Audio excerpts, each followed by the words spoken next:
Hey guys, welcome back to the channel. This is story about what if age 6 Naruto winds up in the ruins of Yuzu where he discovers his roots. Part 1. Before I start, please do support for more amazing content and comments for part 2.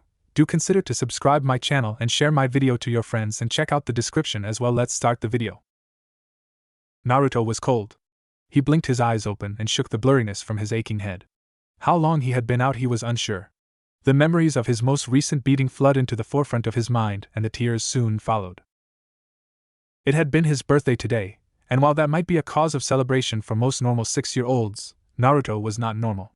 His birthdays caused him nothing but pain. While he was frequently beaten over the course of the average month, his birthday was the one day he knew he was going to be hurt, and hurt severely. Hokage Biju did everything he could to protect young Naruto, short of having him confined daily, to protect him, but his efforts were never enough, and his workload and responsibilities as the Hokage took up most of his time.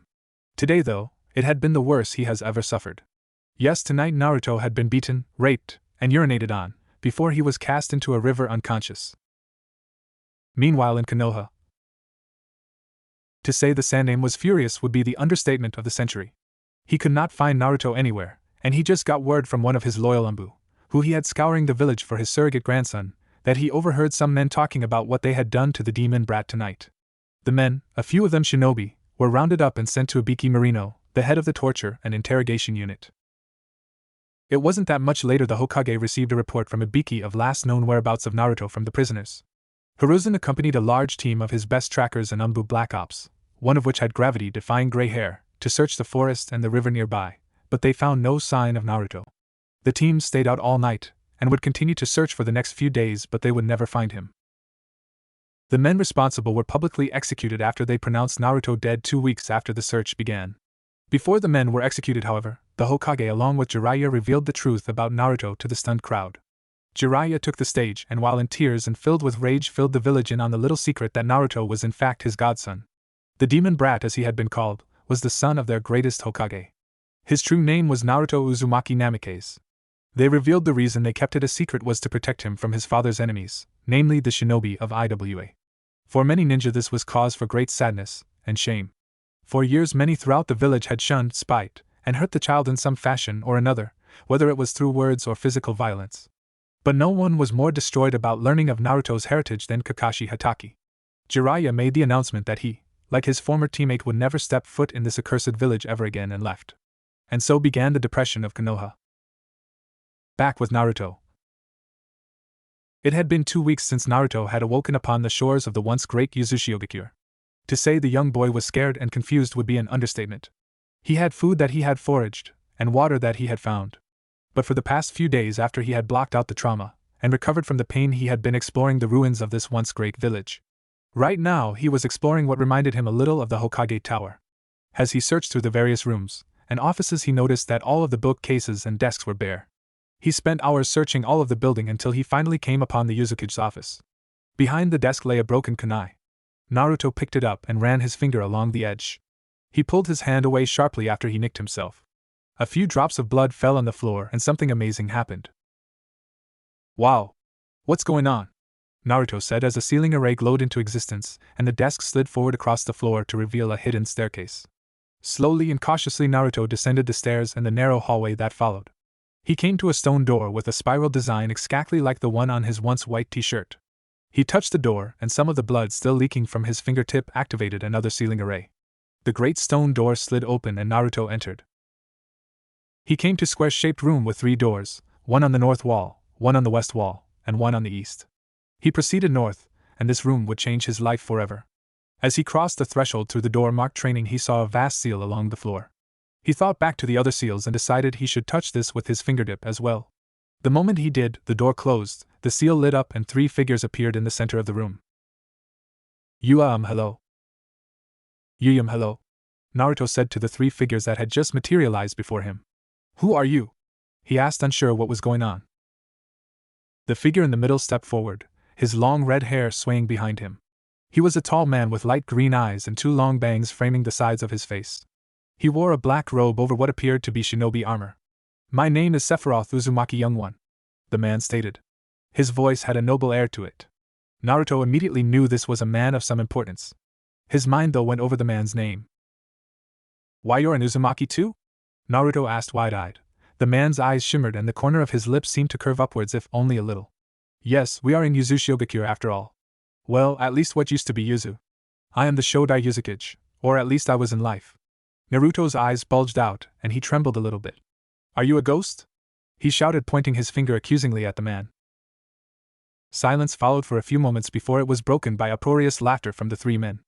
Ahahaha no baka. The leftmost figure said as he stepped forward. He was a tall, thin, but muscular man with spiky red hair and amber eyes. We sealed our chakra into this chamber, and into these seals. You see, brat, every time a new Uzukage takes the throne, he wears a seal that chiffons his chakra into this room. In the event the Uzukage should die, his remaining chakra, which is infused with a piece of his soul, remains here, to train and guide the next Uzukage. I am the said aim Uzukage, Ichigo Uzumaki. Again Naruto's eyes bulged and his jaw hit the floor. Ichigo smiled and pointed towards the other man, who had yet to step forward. Without hesitation the third man stepped forward and introduced himself. He too had spiky red hair, but with sharp blue eyes and pointed canines. And I am his father Rin Uzumaki. Nidaime Uzukage. What is your name, Gaki? Naruto pointed at himself. I'm Naruto Uzumaki.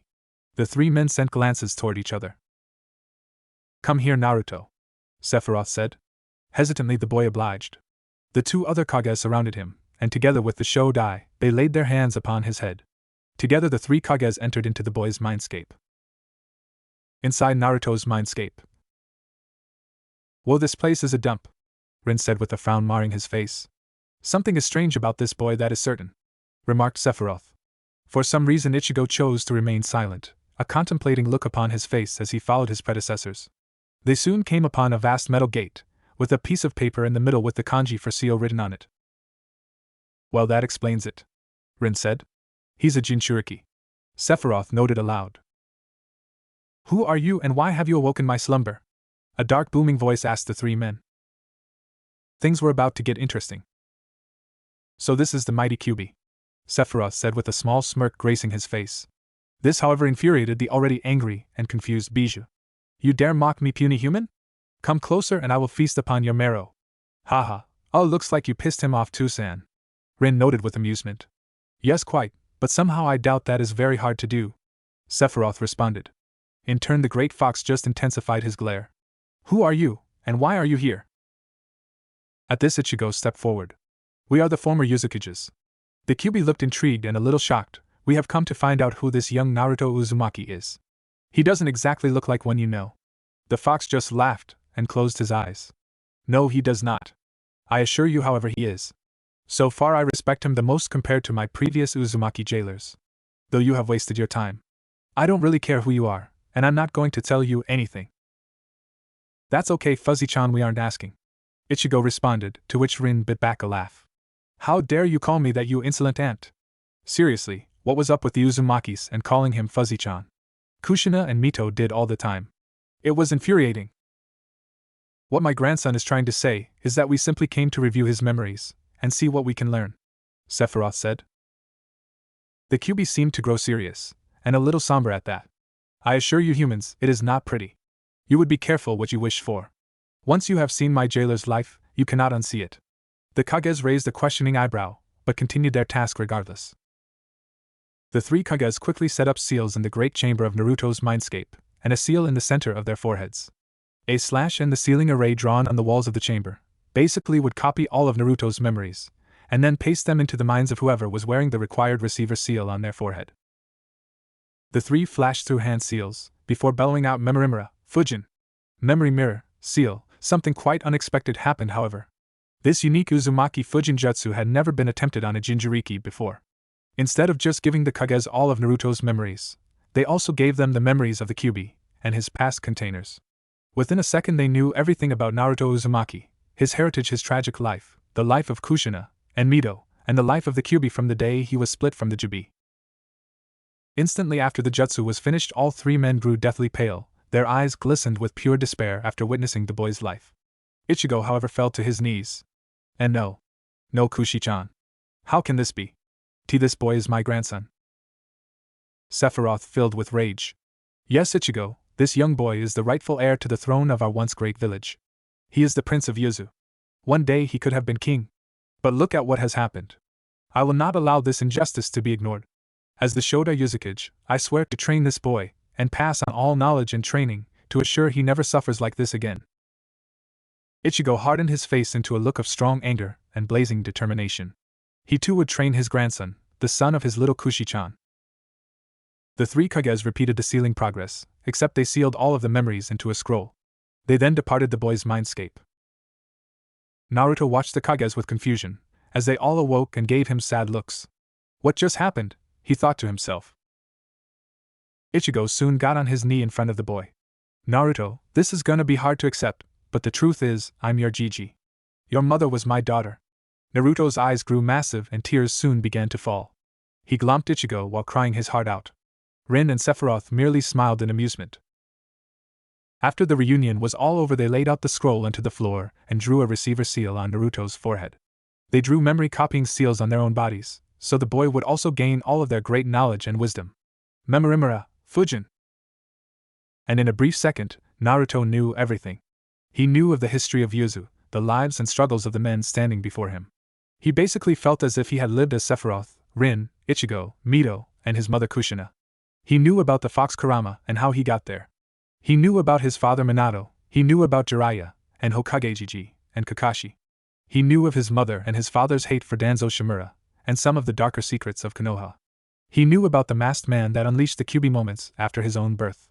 He knew everything, including katas for many forms of kenjutsu and taijutsu. He knew countless hundreds of nin, kin, and fujin jutsus. He memorized all of the research about the Hiraishin, as his father had worked on it, and explained it to his mother, this and the Rasengan. His gaze grew hard and determined. He got on his hands and knees and said one thing. Please train me, Yuzukage-samas. The three lifted him off the ground and with proud smiles nodded. And so began the training of one who would one day be known across the land as Naruto Uzumaki Namikaze, aka the Golden Fox, aka the Prince of Yuzu, aka Naruto of the Limitless Shadow Clones, aka the Golden Maelstrom, and many, many more names. He was no longer the demon brat. But while over hundreds of years' worth of knowledge and jutsus, even more if you add in the Kyuubi's memories, he still was a 6-year-old boy. All he had to do was build and train his body, reflexes, instincts, chakra control, calligraphy, among a few other things, and he would be the strongest shinobi since the Sage of the Six Paths. No time like the present to start, said Naruto. Multi-shadow clone jutsu. And so it began. With hundreds of clones, the boy began his training. It had been close to 7 years since Naruto had started his training with his ancestors. In that time, Naruto had learned all there was to know of Yuzu. Yuzu was a hidden shinobi village founded and led by the Uzumaki royal family. The very same family that Naruto himself was descended from. The kingdom he himself would have one day probably lead. His mother Kushina was its last princess, and he himself was the final prince. In the last 6 years, Naruto had trained day and night with countless shadow clones.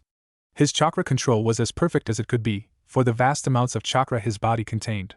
He had his clones run chakra control exercises every day. They ran along the ceiling of the training room while dodging kunai and samban while twirling kunai on their fingertips. He had shadow clones go outside the training room to water walk along the ocean. He sent shadow clones into the weapon and jutsu vaults to reread all of the countless jutsu scrolls contained within. He himself trained with his ancestors while wearing resistance seals to build his body to the point of perfection. Every day he had clones forage and garden for vegetables and rice, while he had others fish. He ate a balanced breakfast, lunch and dinner and now stood about 5 feet 4. He had a lean build with tight compact abs and lean, but rippling arms. Picture a mini Bruce Lee. He wore black ninja training clothes and had mastered the various different kenjutsu and taijutsu styles of the jutsu vaults. He had finally perfected his own taijutsu style he called the cornered fox style. It required extreme flexibility and agility. It was centered on feints and lightning-fast strikes and kicks. There was no defense to it. The only way to defend against an opponent was to move and contort your body to dodge. For him it was extremely deadly and effective. He manipulated wind chakra to his fingertips and used open-hand swipes and slashes that could slice a man's throat open, without even touching him. It was a very deadly style indeed. Through the years of training, Naruto had unlocked his mother's chakra chains, and the blue flame release of his grandfather Rin. A/N Rin is Rin Okumura from Blue Exorcist. The blue flames were actually caused by a very high affinity to fire, similar to the Nidaime Hokage's affinity to the water element. However, curious enough, Naruto's primary affinity was wind. Using his collected memories from the memory mirror Fuinjutsu, he had mastered both, and used them in conjunction with each other. Ichigo had taught him how to use his Zanbato Zangetsu, and he taught him his very own high-speed movement and running technique Flash Step. Sephiroth had taught him how to use his Black Nodachi Masamune and taught him how to control the wind element to levitate and fly. After, of course, he perfected wind manipulation training by slicing a waterfall in half, followed by cutting a small mountain in half. Rin had taught him how to forge and smith weapons, blades especially with chakra metal. He made Naruto master fire manipulation and taught him how to wield his katana Kurikara. Every day was a routine of eating, spamming shadow clones to work on all shinobi practices, while Naruto himself worked on his body, his calligraphy, and his tai and kenjutsu. In his off hours he would practice to recreate the Rasengan from his mother's memories, and together with his 3 ancestors they would work on recreating the Hiraishin. After almost 7 years they had accomplished all that they could. Naruto was ready to leave Yuzu and return to Konoha and claim his inheritance. He said his final teary goodbyes to his grandfathers and had sealed all of the vaults into his body. He had sealing arrays drawn along his back which contained the Uzumaki treasury, the jutsu library, and the weapons armory. He wore black umbu-style pants, with black combat boots. He wore a tight-fitting black sleeveless zip-up vest, with one leather pauldron on his shoulder. On the pauldron was a silver fox head with a ring hanging from its mouth. And he's wearing Cloud Stripe's outfit from Advent Children. On his back was Zangetsu, and in his hand was Masamune in a reverse grip. On his hip was Kurikara. Goodbye guys, I will make you all proud. One day, the Uzumaki name will hold great respect and prestige again. He put on a yellow fox mask he had found within the ruble of the village, probably remnants of a carnival. And the Keaton mask from Legend of Zelda. He looked one final time at Yuzu and then with a burst of speed he flew into the air. His descent slowed and he threw a Hiraishin kunai he had forged as hard as he could toward Konoha. The gates of Konoha. Izumo and Kotetsu were standing gate guard duty again.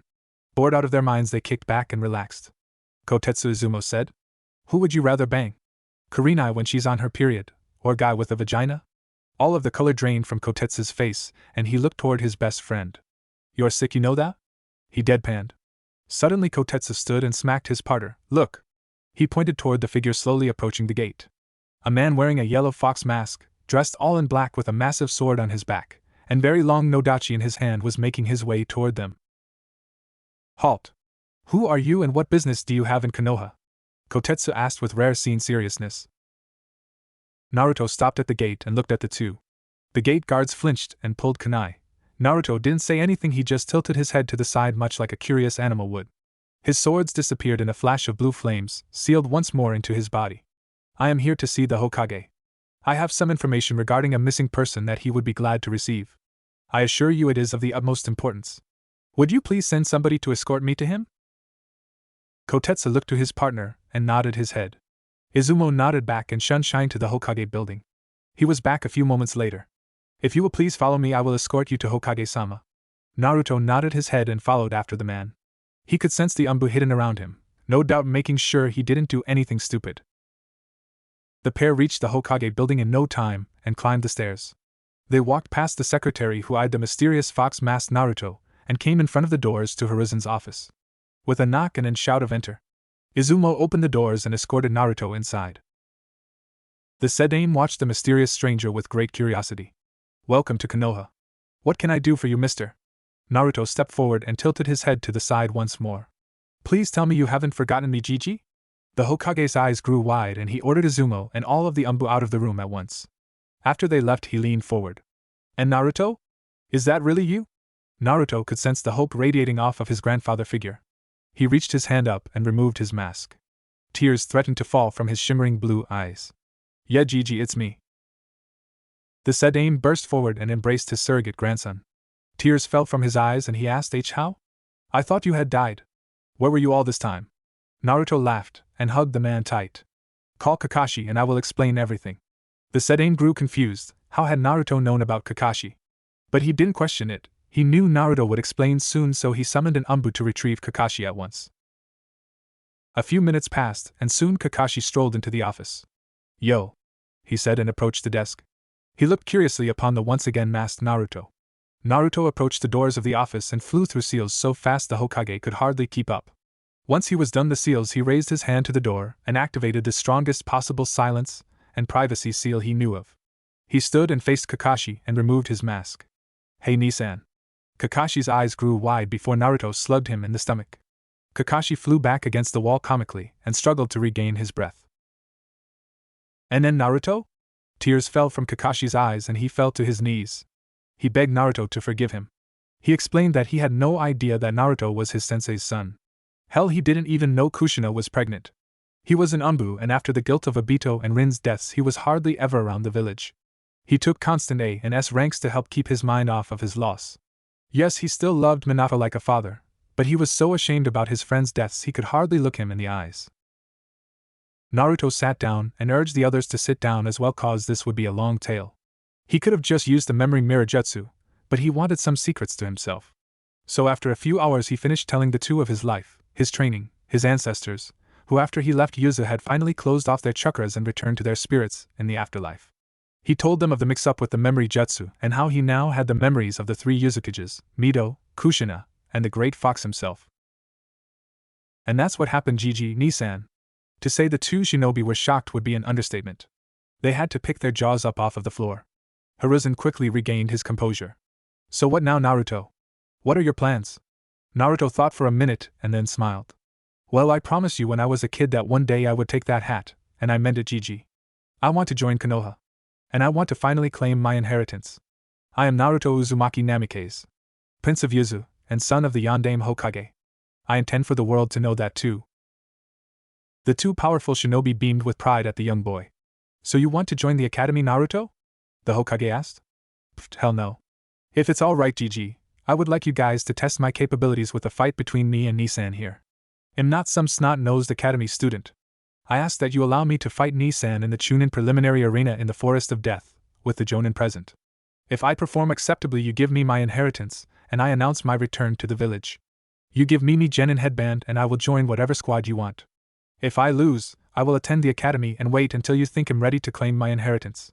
Deal? The Hokage thought about the proposal and said deal. Is this alright with you, Kakashi? Kakashi shook his head affirmatively, and I smiled at Naruto. You're in for quite the challenge, Otuto. I hope you're ready. Naruto beamed at the man he considered his new big brother. I was Nissan. I will see you guys later. I want to go see old man Ichiraku and Ayam and get some ramen. It's been so long since I've had my ramen, I can hardly wait. The two men laughed but decided they would tag along and treat him to it. They had missed Naruto for so long, and Kakashi finally had a chance to make it up to Naruto for not being there for him. Damn it, he would be the best big brother anyone could ask for. The Ichirakus had a tearful reunion with their number one customer, and Ayam had gone positively red when she had seen the now very handsome, very muscular young man that was once the cute little Naruto-chan. After many bowls of ramen, and many laughs and stories, Naruto had checked himself into a hotel, promising the Hokage he could wait till after the fight was over with Kakashi before he moved into his parents' estate. Kakashi had volunteered to put Naruto up in his house, but Naruto had declined. He thanked him for the thought but said it wasn't necessary. Kakashi let it drop and turned himself in for the night as well. A week had passed and all of the Jonin shinobi had come to watch the fight between the mysterious Golden Fox and Kakashi Hatake. The council had come as well, and the Hokage had summoned Jiraiya, claiming that it had to do with Naruto. He sent the old pervert a message explaining some of the details, but most importantly that Naruto was alive and well, and had challenged Kakashi to a fight. Jiraiya had raced home once he got the message and was now standing next to his old sensei, looking over the two shinobi facing each other in the arena. The Hokage silenced all of the whispering shinobi and took his place on the arena floor. This shinobi has come to Konoha to join our forces. To prove himself worthy, he has decided to showcase his skills in a friendly exhibition fight against one of our best. So let us begin. The Golden Fox vs. Kakashi Hatake. Hajime. Hajime. Naruto remained calm. Kakashi-san, you may want to take me seriously. I think you may need your Sharingan for this. Naruto said. In due time, Fox-san. I merely want to test you a little first. Kakashi replied. Okay, Kakashi. Don't say I didn't warn you. Lesson 1 Taijutsu. In a burst of flash step, Naruto appeared in front of Kakashi, open palm already speeding toward his chest. No one could believe the speed the boy had just shown. No one even saw him move. Kakashi blocked and retaliated with his on taijutsu, and soon the two were flying through punches and kicks. Naruto was bending and weaving, and turning acrobatically in the air to dodge all of Kakashi's blows. A few times Naruto was hit, but he just shrugged off the pain and seemed to be in good shape. The same could not be said for Kakashi. His Jonin vest was in tatters from Naruto's wind-enforced swipes. Asuma's cigarette fell from his mouth and his eyes widened. He's using wind chakra along his fingertips. Guy nodded. His taijutsu is indeed deadly. I've never seen this fighting style before, he added seriously. The Hokage overheard this and decided to give his own piece of wisdom. You are correct, Guy. The fact is, this is Fox-san's own taijutsu style. He created it himself. He calls it the cornered fox style. Notice that he does not block. The only defense this style uses is dodges. It requires extreme flexibility and awareness. Guy's eyes grew wide. How youthful! To think someone this young could create such a powerful style on his own. Fox-san burns with the spirit of youth, he exclaimed, much to the discomfort of the surrounding jonin. After a few more exchanges, Naruto and Kakashi leapt away from each other. Kakashi was breathing a little harder than normal, but Naruto seemed unaffected. What stamina! He thought to himself. I told you, Kakashi, don't underestimate me, Naruto said with a bit of humor in his voice. Ha, I guess you were right. That could have been very bad had you actually wanted to kill me, Fox-san. With that, Kakashi raised his headband, unveiling his Sharingan. Lesson 2, Ninjutsu. Fire Style, Fire Dragon Jutsu. Kakashi launched the Fire Dragon at Naruto, who didn't move. He flashed through hand seals faster than Kakashi had and simply said, Fire Style, Fire Dragon Jutsu. A larger Fire Dragon sped towards Kakashi's, only Naruto's was made of blue flames. The two jutsu crashed into each other. Naruto's was stronger, however, so after it cancelled out Kakashi's, it kept moving towards him. Everyone had to pick their jaws off of the floor except Kakashi and Hiruzen, who knew of Naruto's bloodline. Kakashi leapt out of the way of the incredible Fire Dragon and sped through more hand signs. Water Style, Water Trumpet Jutsu. Kakashi released the built-up torrent of water at Naruto, who decided to take flight into the air. He hovered midair for a few seconds to the shock of the stunned crowd before flying through hand seals of his own. With a deep breath and cry of Wind Style, Great Breakthrough, he launched a concentrated blast of air at Kakashi. Earth Style, Earth Wall Jutsu. Kakashi slammed his palms upon the ground and summoned up a wall to defend against the crushing blast of wind. Naruto fell to the ground and vanished with a burst of Flash Step. He summoned Masamune in a flash of blue flames, and when he reappeared, he cut the wall of earth down. That's the legendary Masamune, Yugao exclaimed. How on earth did he get the great sword of the Shodai Uzukage? Everyone looked toward the Hokage. Now. All will be revealed soon, Nico. After the wall fell down, Kakashi was nowhere to be seen. Naruto's danger senses flared, so he rolled out of the way just as Kakashi was rising from his headhunter jutsu. Nice try, Kakashi, but that isn't enough to defeat me. Kakashi nodded and pulled out some shuriken. He threw one and flashed through seals. Shadow Shuriken Jutsu. The 3 shuriken became 30 and flew towards Naruto, who cut through all of them with his wind-reinforced Masamune. He again disappeared in a burst of Flash Step and swung at Kakashi. Kakashi ducked and rolled and threw a kunai, which Naruto easily deflected. Naruto opened one hand and shot a golden chakra chain at Kakashi. By now some of the crowd was connecting some dots, so Naruto moved his mask to the side of his head, revealing his face after Kakashi dodged his chains. That's Naruto, Asuma yelled. All of the jonin looked shocked. Namike-sama's kid? The Kyuubi Jinchuriki? Kurenai asked. Yeah, no doubt about it. Look at the whisker marks. The blonde hair and blue eyes like his father. Hell, he has his mother's chakra chains. Looks like the cat is out of the bag, Nissan. Naruto laughed. Sure looks like it, Odotu. Kakashi responded with a smile. Well, let's give him a good show. Naruto held his hands up. Resistance seals, KI. Gravity seals, KI. Chakra restriction seals, KI. The ground around Naruto was crushed under the sudden release of his chakra. His body was engulfed in a tower of blue chakra. Everyone in the room was now shocked by the sheer pressure pressing down on them, Hokage and Kakashi included. He was holding his own against a jonin, and the whole time he was holding back. In a show of pure speed, Naruto sped forward, leaving after images in his wake, and after resealing his sword, re-engaged with Kakashi in a flurry of taijutsu. Kakashi tried to block, but his hits were too hard.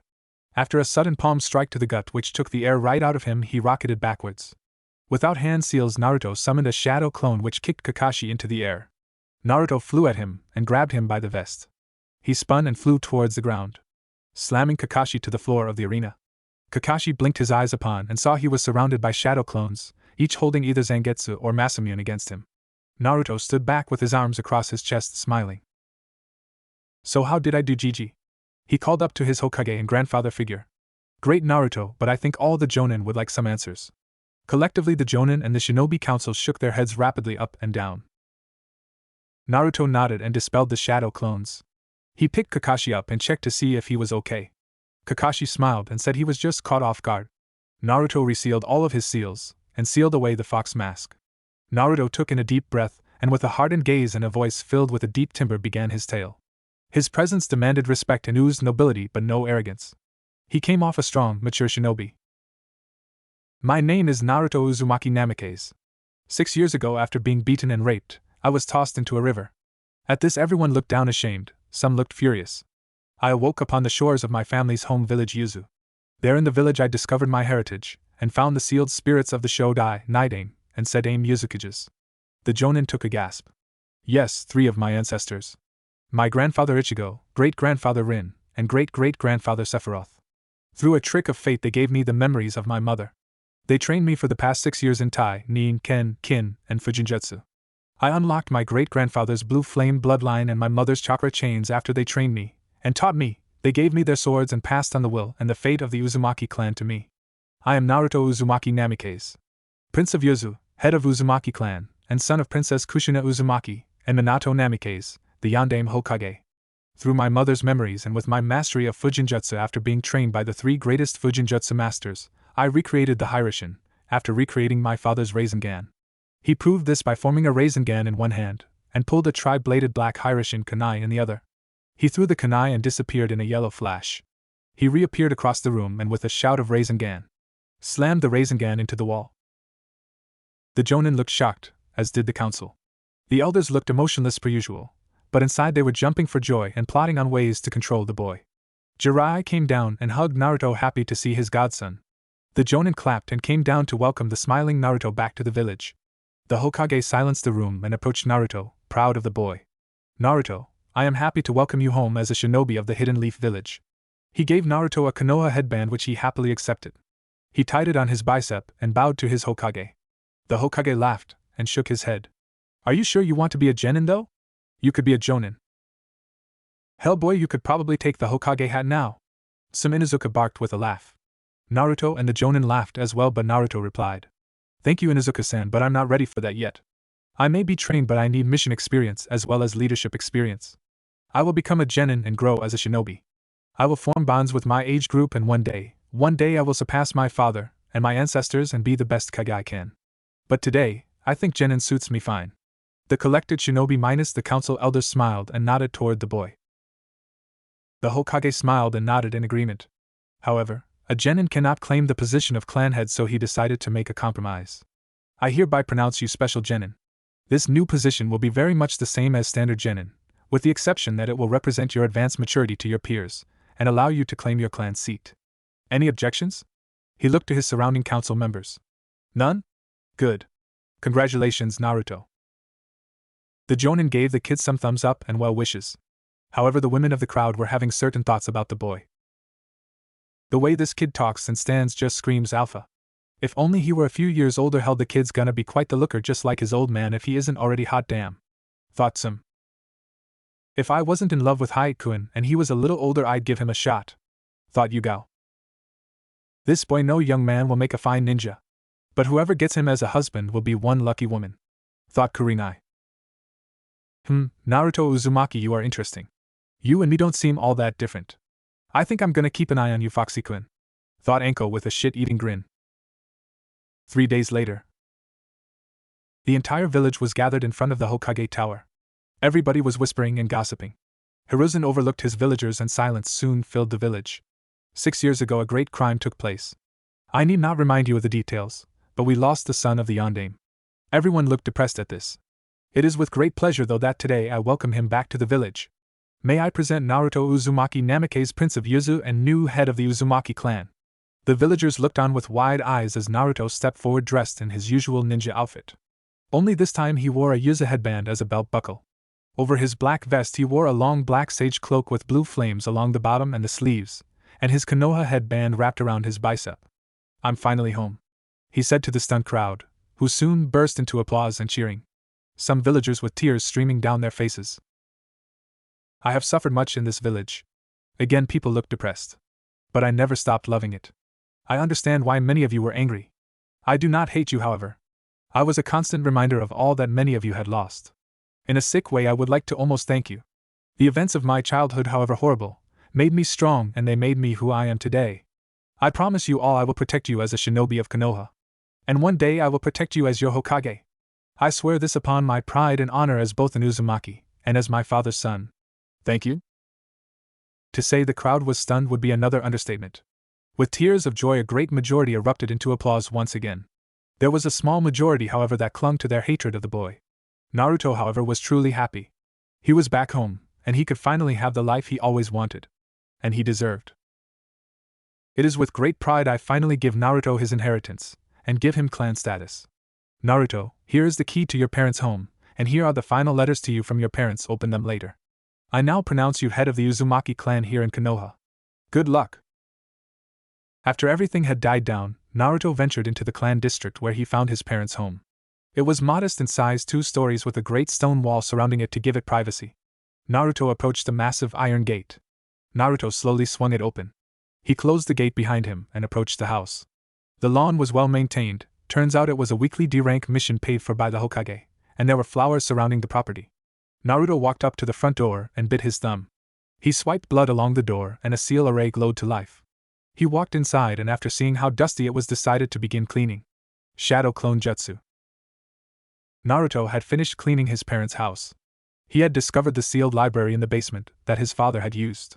The library was massive and it had many empty rooms with heavily sealed doors which he filled with his clan's jutsu and weapons. One room was even filled with the money and gold, and jewels from the Yuzu treasury. So now the basement had his father's library and study, his clan's armory, his money vault, and a filled jutsu library. He created 100 shadow clones and had them read every book and scroll that he did not bring from Yuzu, while he sat at his father's desk. Naruto pulled the scroll that the Hokage gave him and opened it. 2 letters popped out, both addressed to him, along with 2 journals, one red and the other blue. These were his father's journal and his mother's diary. Naruto set the 2 books off to the side, opened the letters. Dear Naruto, I'm so sorry that things turned out this way. I wish I had more time to tell you just how much you mean to me, and how much your father and I love you. I had such hopes for you in life, and I still do now even though I'm gone. Please be a good boy, eat well, study hard and meet a fine girl to love. Make sure she's strong and isn't some pathetic fangirl databane. I'm so sorry that I'm not around for you now. I was so happy when I found out I was gonna be a mother, and I love you with all my heart. Oh, and if that arrow senin tries to turn you into a pervert like him, kick in the crotch for me. I know I shouldn't ask much of you, considering I failed to be there, but I always hoped to one day rebuild our once great clan with your father. Maybe one day you can do that for me. Love, your mother Kushina. Naruto cried and held the letter close to his chest. I love you, Mom, I could never hate you. I wish I could have met you, but I know that you love me, and I will make you proud. After Naruto collected himself, he opened the next letter. Hey Naruto. It's your dad Minato. I hope you can one day forgive me for the burden I'm about to place on you, but please know that I have no other choice. The Kyuubi is upon us and I need to stop it. I'm so sorry, but I know that one day you will be seen as the hero that you are. Son, grow strong, find love, and be a good man. I know that you can do these things because I and your mother believe in you. I love you, son, and my hope is that one day you can do the impossible and get rid of the hate in the shinobi world. One day you may even get rid of the Kyuubi's hate. Promise me you will at least do your best. Love, your dad Minato. Again Naruto cried. Don't worry, Dad, I'll do my best, and I will succeed. After Naruto was done, he ventured upstairs, leaving his clones to study. He went up to the 2nd floor and found his parents' room. Inside he found a copy of his father's famous coat hanging in the closet. One day I will wear you. But I'm not ready yet. After he checked around his new bedroom, he walked into the room next door. As soon as he stepped foot inside, however, he fell to his knees. It was a nursery. And on the opposite wall sat a crib. Later, Naruto was standing in the training ground behind his house. It was an expansive meadow surrounded by forest. In the corner was a large koi pond with a massive tree to offer shade. In the center of the back lawn was a training area. Targets and dummies to practice weapons and jutsu, a wide outline taijutsu sparring ring, and logs for kicks and punches. Naruto, however, was in the center of the sparring ring going through different katas of his kenjutsu styles. He could sense Jiraiya walking toward him, so he sealed his sword and faced his godfather.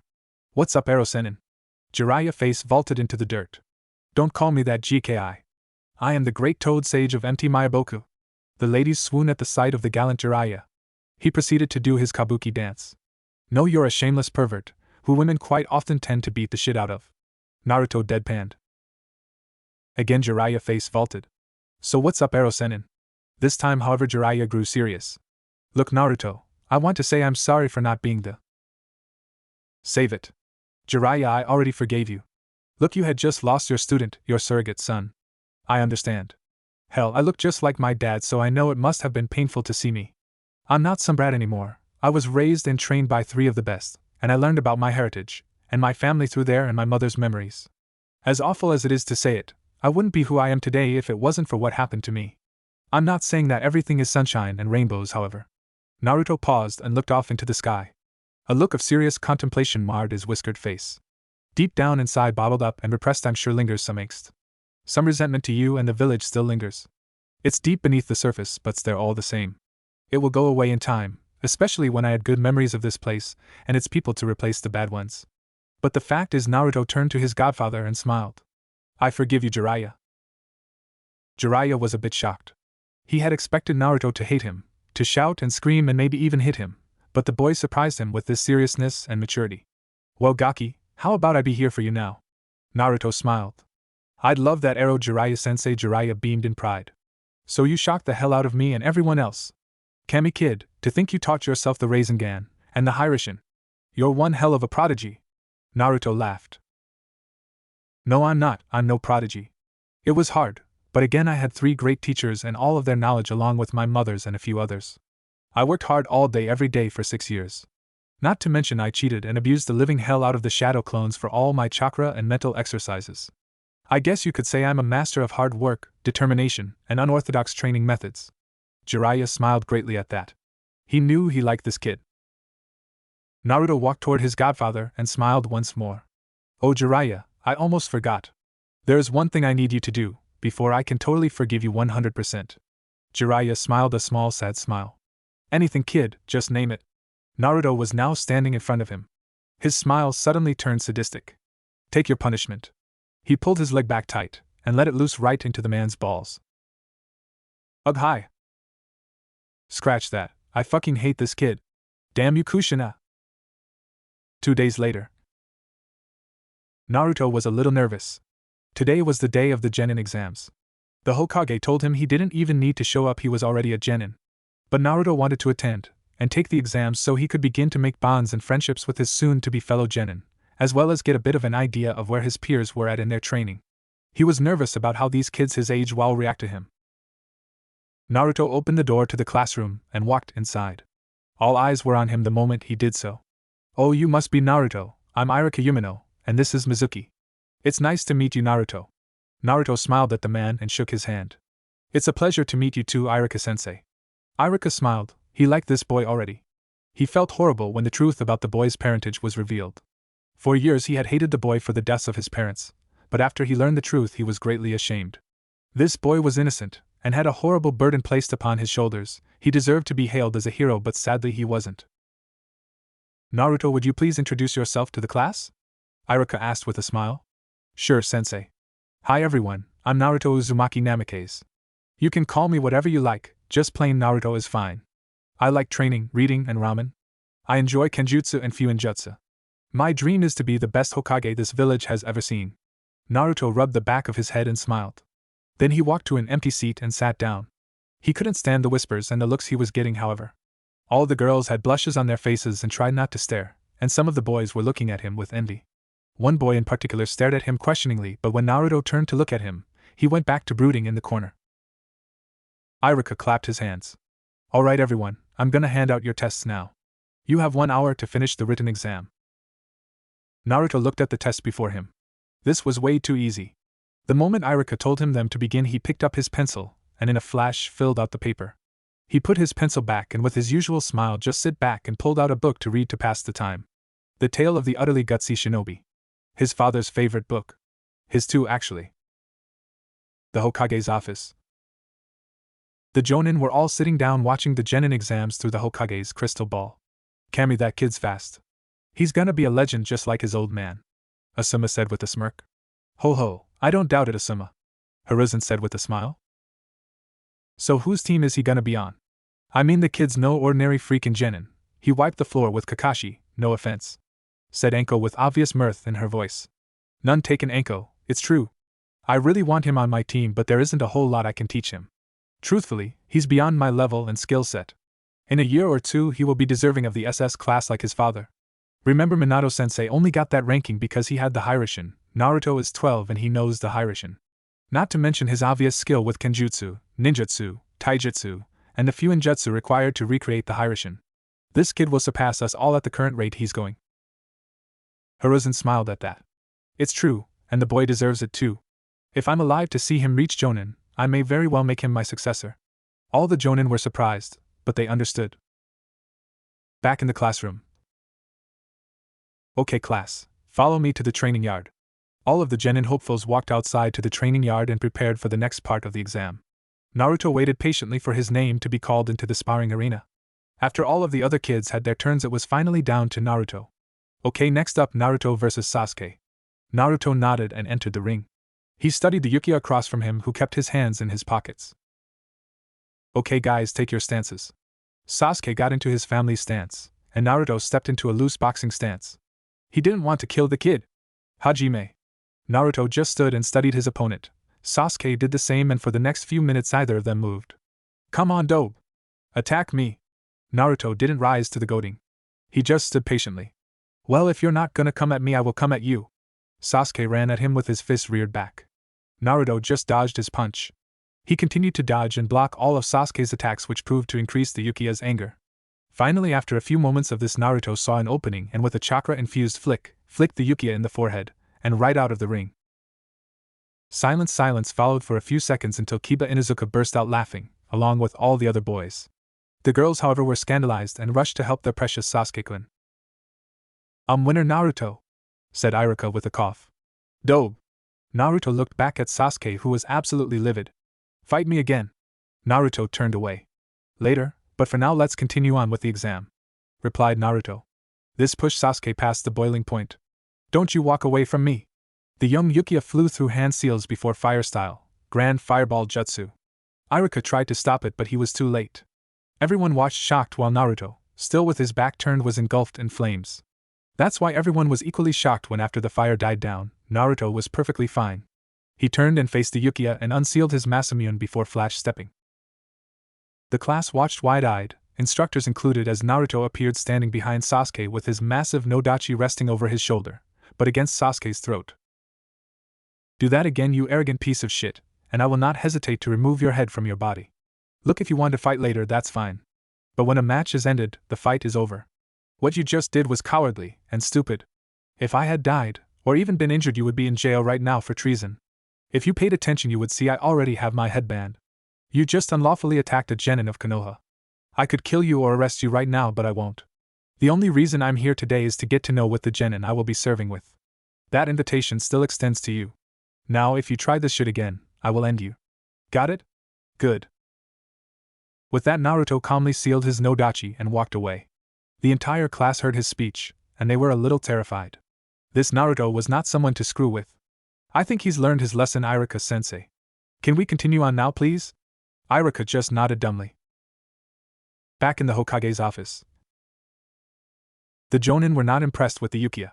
Many of them were scowling, but Enko Mitarashi was laughing her ass off. Did you see the look on his face? I think he was about to shit his pants. I got to hand it to that gaki Naruto. Even I would have been intimidated by that speech. The Jonin nodded in agreement. Hey, the kid's right though, Sasuke just committed treason. If Naruto wanted to, he could have killed him, and been within rights to do so. Hiruzen sighed. That maybe, but the paperwork, not to mention the backlash from the civilian council, would have put me in an early grave. There were a few snickers at that. Back at the training field. Now everyone, when I call your name, please come over here while I grade your throwing abilities. Once again, Naruto waited until it was his turn. When he was called up, he calmly strolled up, and in flash of blue flames his hands were filled with kunai and shuriken. He threw them all at once, and they all hit their mark perfectly. Great job, Naruto. So far you've gotten the top scores, Iruka said with a smile. Haha, thanks Iruka-sensei, said Naruto while sheepishly grinning and rubbing the back of his head. He's so humble, thought Iruka. Okay class, let's go back inside and we will do the final exam. After everyone was once again seated, Naruto waited until it was his turn. Once his name was called, he stood in front of the class and the instructors. Okay Naruto, I need you to perform the kawarimi. Naruto kawarimi'd with a stunned Iruka, and then re-kawarimi'd so he was back in his original place. Excellent Naruto. Now I need you to henge. Naruto nodded and henged into his father. The class looked in shock as there in front of them stood Minato Namikaze. Naruto dispelled the henge and again rubbed the back of his head. Haha, sorry couldn't resist. Iruka smiled. That's fine Naruto. Now I need you to do a clone. Sensei, can it be any clone? Naruto asked. I guess so Naruto, why do you ask? Iruka asked with confusion on his face. Well you see Sensei, I have too much chakra to do the normal clone, and they end up looking sick and dead. I can do the shadow clone though. Iruka's eyes widened. Okay Naruto, go ahead. Thanks Sensei. Shadow clone jutsu. 50 clones appeared in the room, some hanging from the ceiling upside down. Later, okay class, I have your scores. Sasuke Yukiya, you are the new Rookie of the Year. Sakura Haruno, you are the new Kunoichi of the Year. Naruto, since this is your first day of the academy, even though you got the best scores for the examination, you are unfortunately this year's dead last. Naruto laughed. It's okay Sensei, Gigi explained that to me earlier. Look, I became a genin a few days ago. I only attended today to get to know who I would be working with in the future, and I'm happy I came. Titles like Rookie of the Year and Dead Last mean nothing to me. Heck, they mean nothing in the shinobi world anyway. He's so mature, thought Iruka, and all of the jonin watching. You're right Naruto, said Iruka. Okay, class is dismissed, be here tomorrow for team placement. As everyone stood up to leave, Naruto spoke. Hey, does anyone want to go get something to eat? I'm buying. Several students stopped and looked back at him. Choji spoke up, sure sounds great. How about it Shikamaru? Sounds alright, said the lazy Shikamaru with a shrug.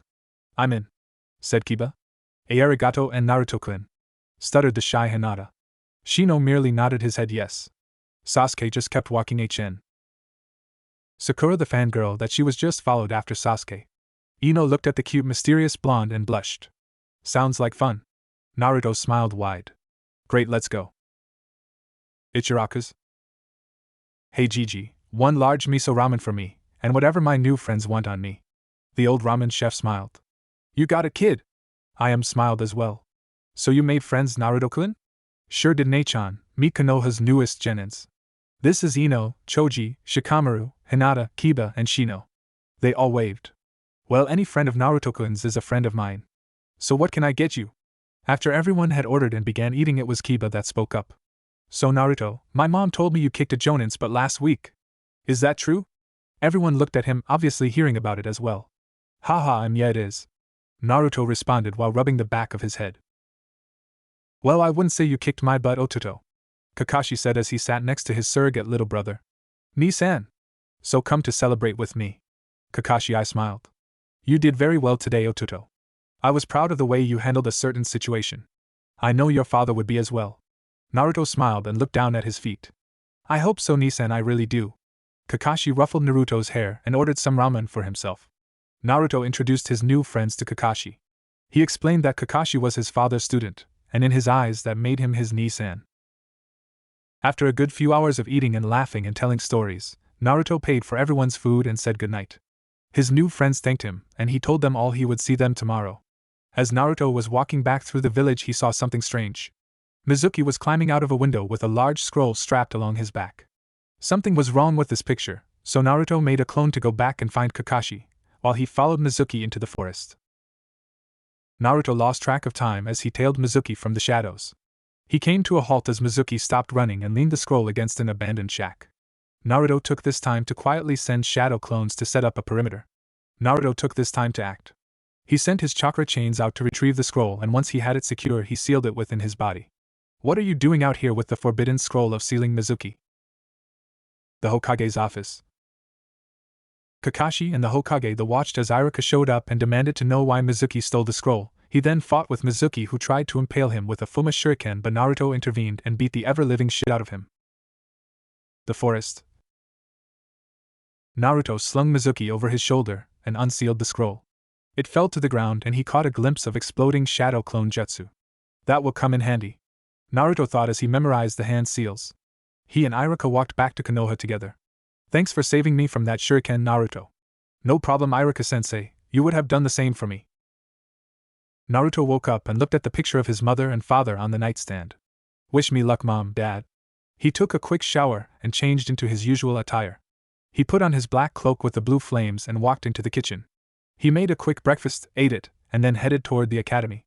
He still had an hour to kill, so he went into a weapon shop that was on the way. The grizzled man that was behind the counter looked at the blonde and smiled. Well, I was wondering when you were gonna pay me a visit, Namike-san. The blonde smiled back at the man and responded.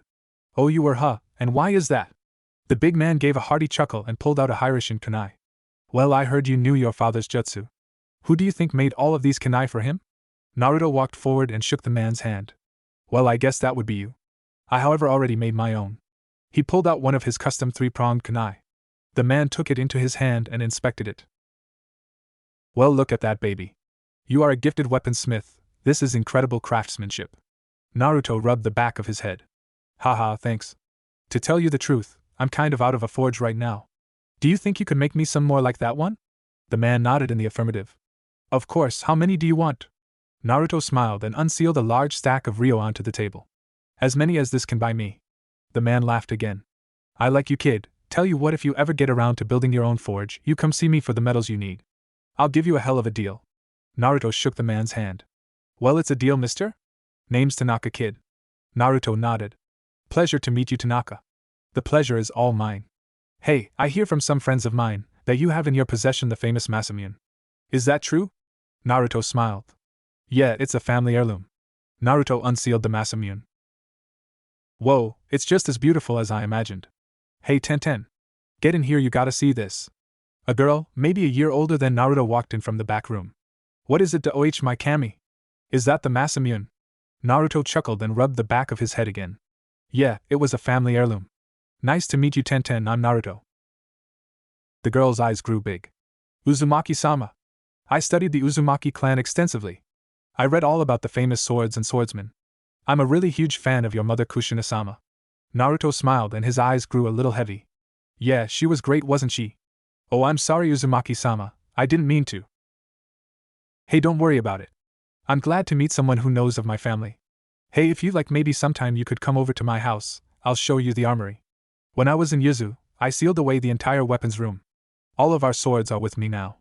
Tenten's eyes grew the size of dinner plates and stars seemed to replace her pupils. Really? That's amazing. Can I, Dad, can I? Tanaka laughed his ass off. Of course. I'm sorry, Naruto. You see, my daughter is a fangirl for weapons, especially the famous ones.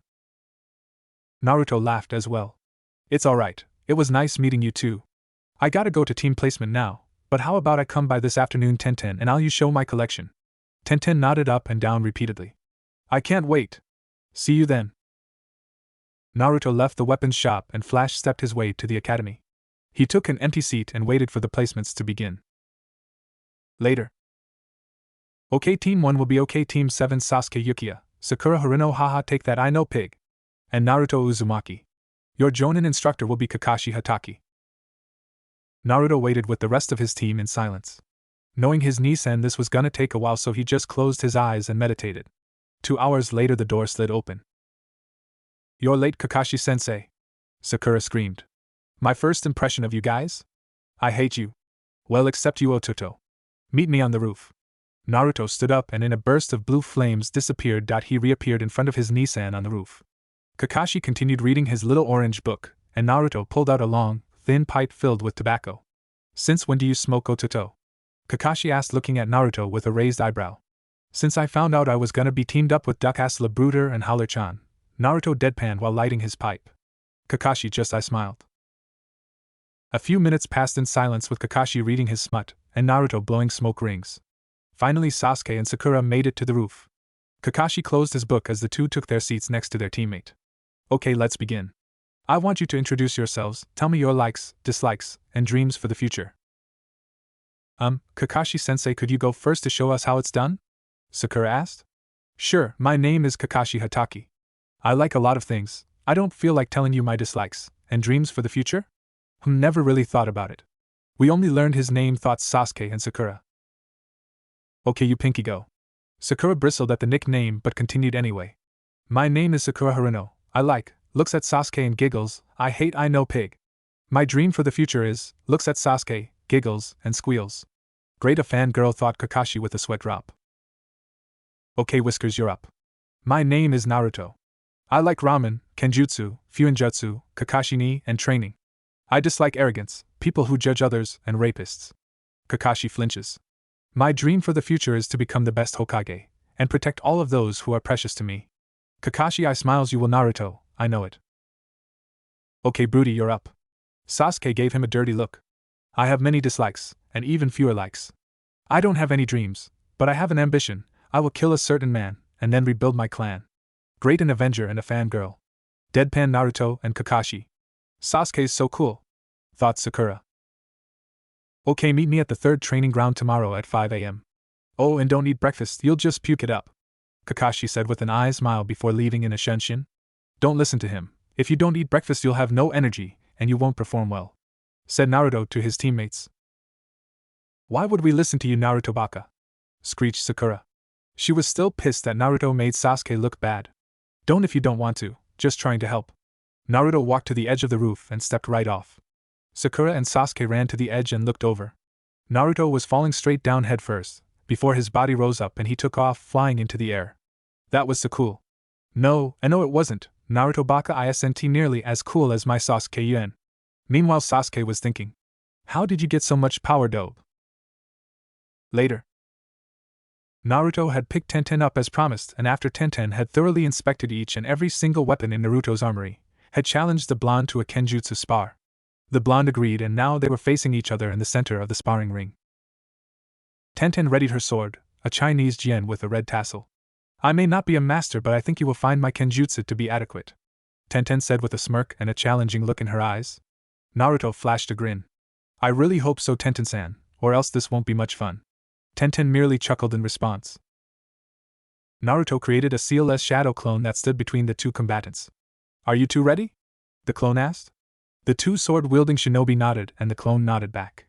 Hajime, the clone, dispelled, and Naruto's Masamune was holding back Tenten's jian in a show of sparks. Naruto forced the girl back and began dodging a flurry of sword swings from the laughing kunoichi.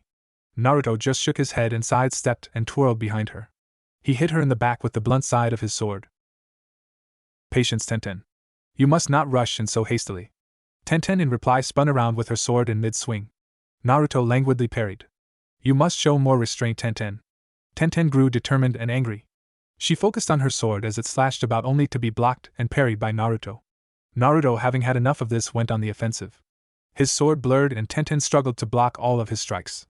Tenten leapt back and, with the sword held horizontally, parallel to her head, thrust the sharp blade towards Naruto's chest. Rather than parry or dodge, Naruto jumped straight into the air and landed gracefully on top of her blade. Tenten looked up in shock to see Naruto staring down at her, smiling. His sword Masamune pointed at her throat. Game over, Tenten.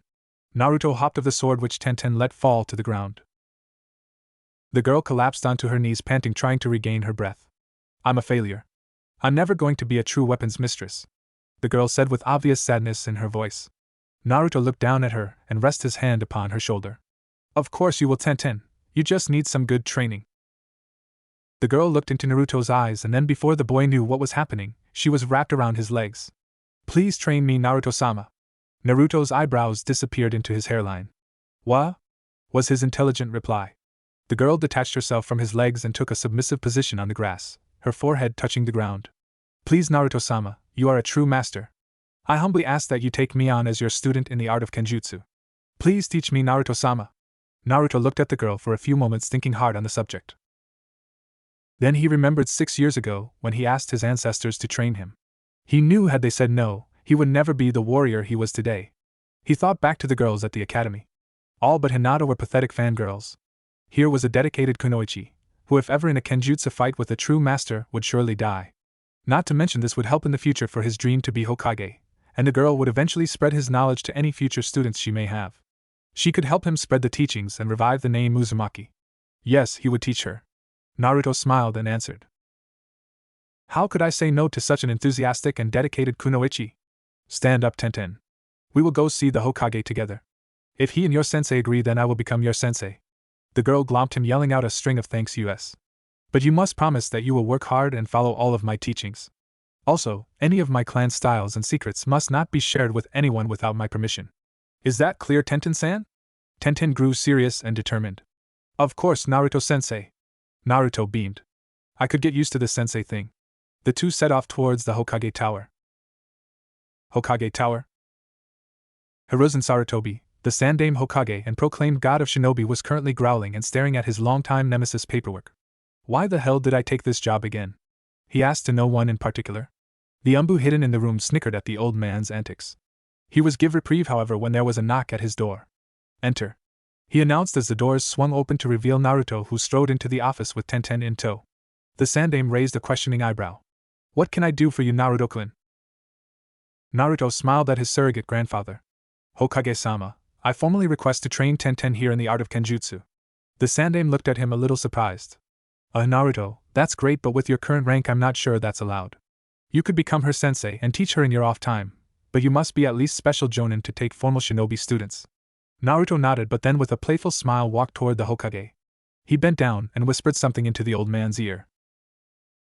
Suddenly, with agility not commonly seen in a man of his age, the Hokage leapt the desk and grabbed his surrogate grandson by the shoulders.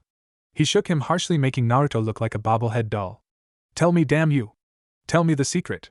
If that wasn't bad enough, the old man dropped to his knees with hands in a praying pose. Please teach me, Naruto-sama.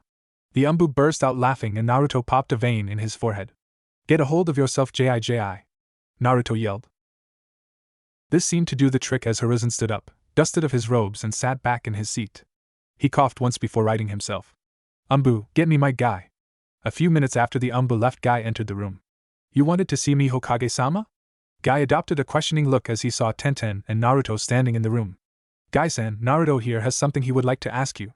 Guy looked even more curious as he turned to Naruto. Guy-san, I ask your permission to become Tenten-san's Kenjutsu instructor.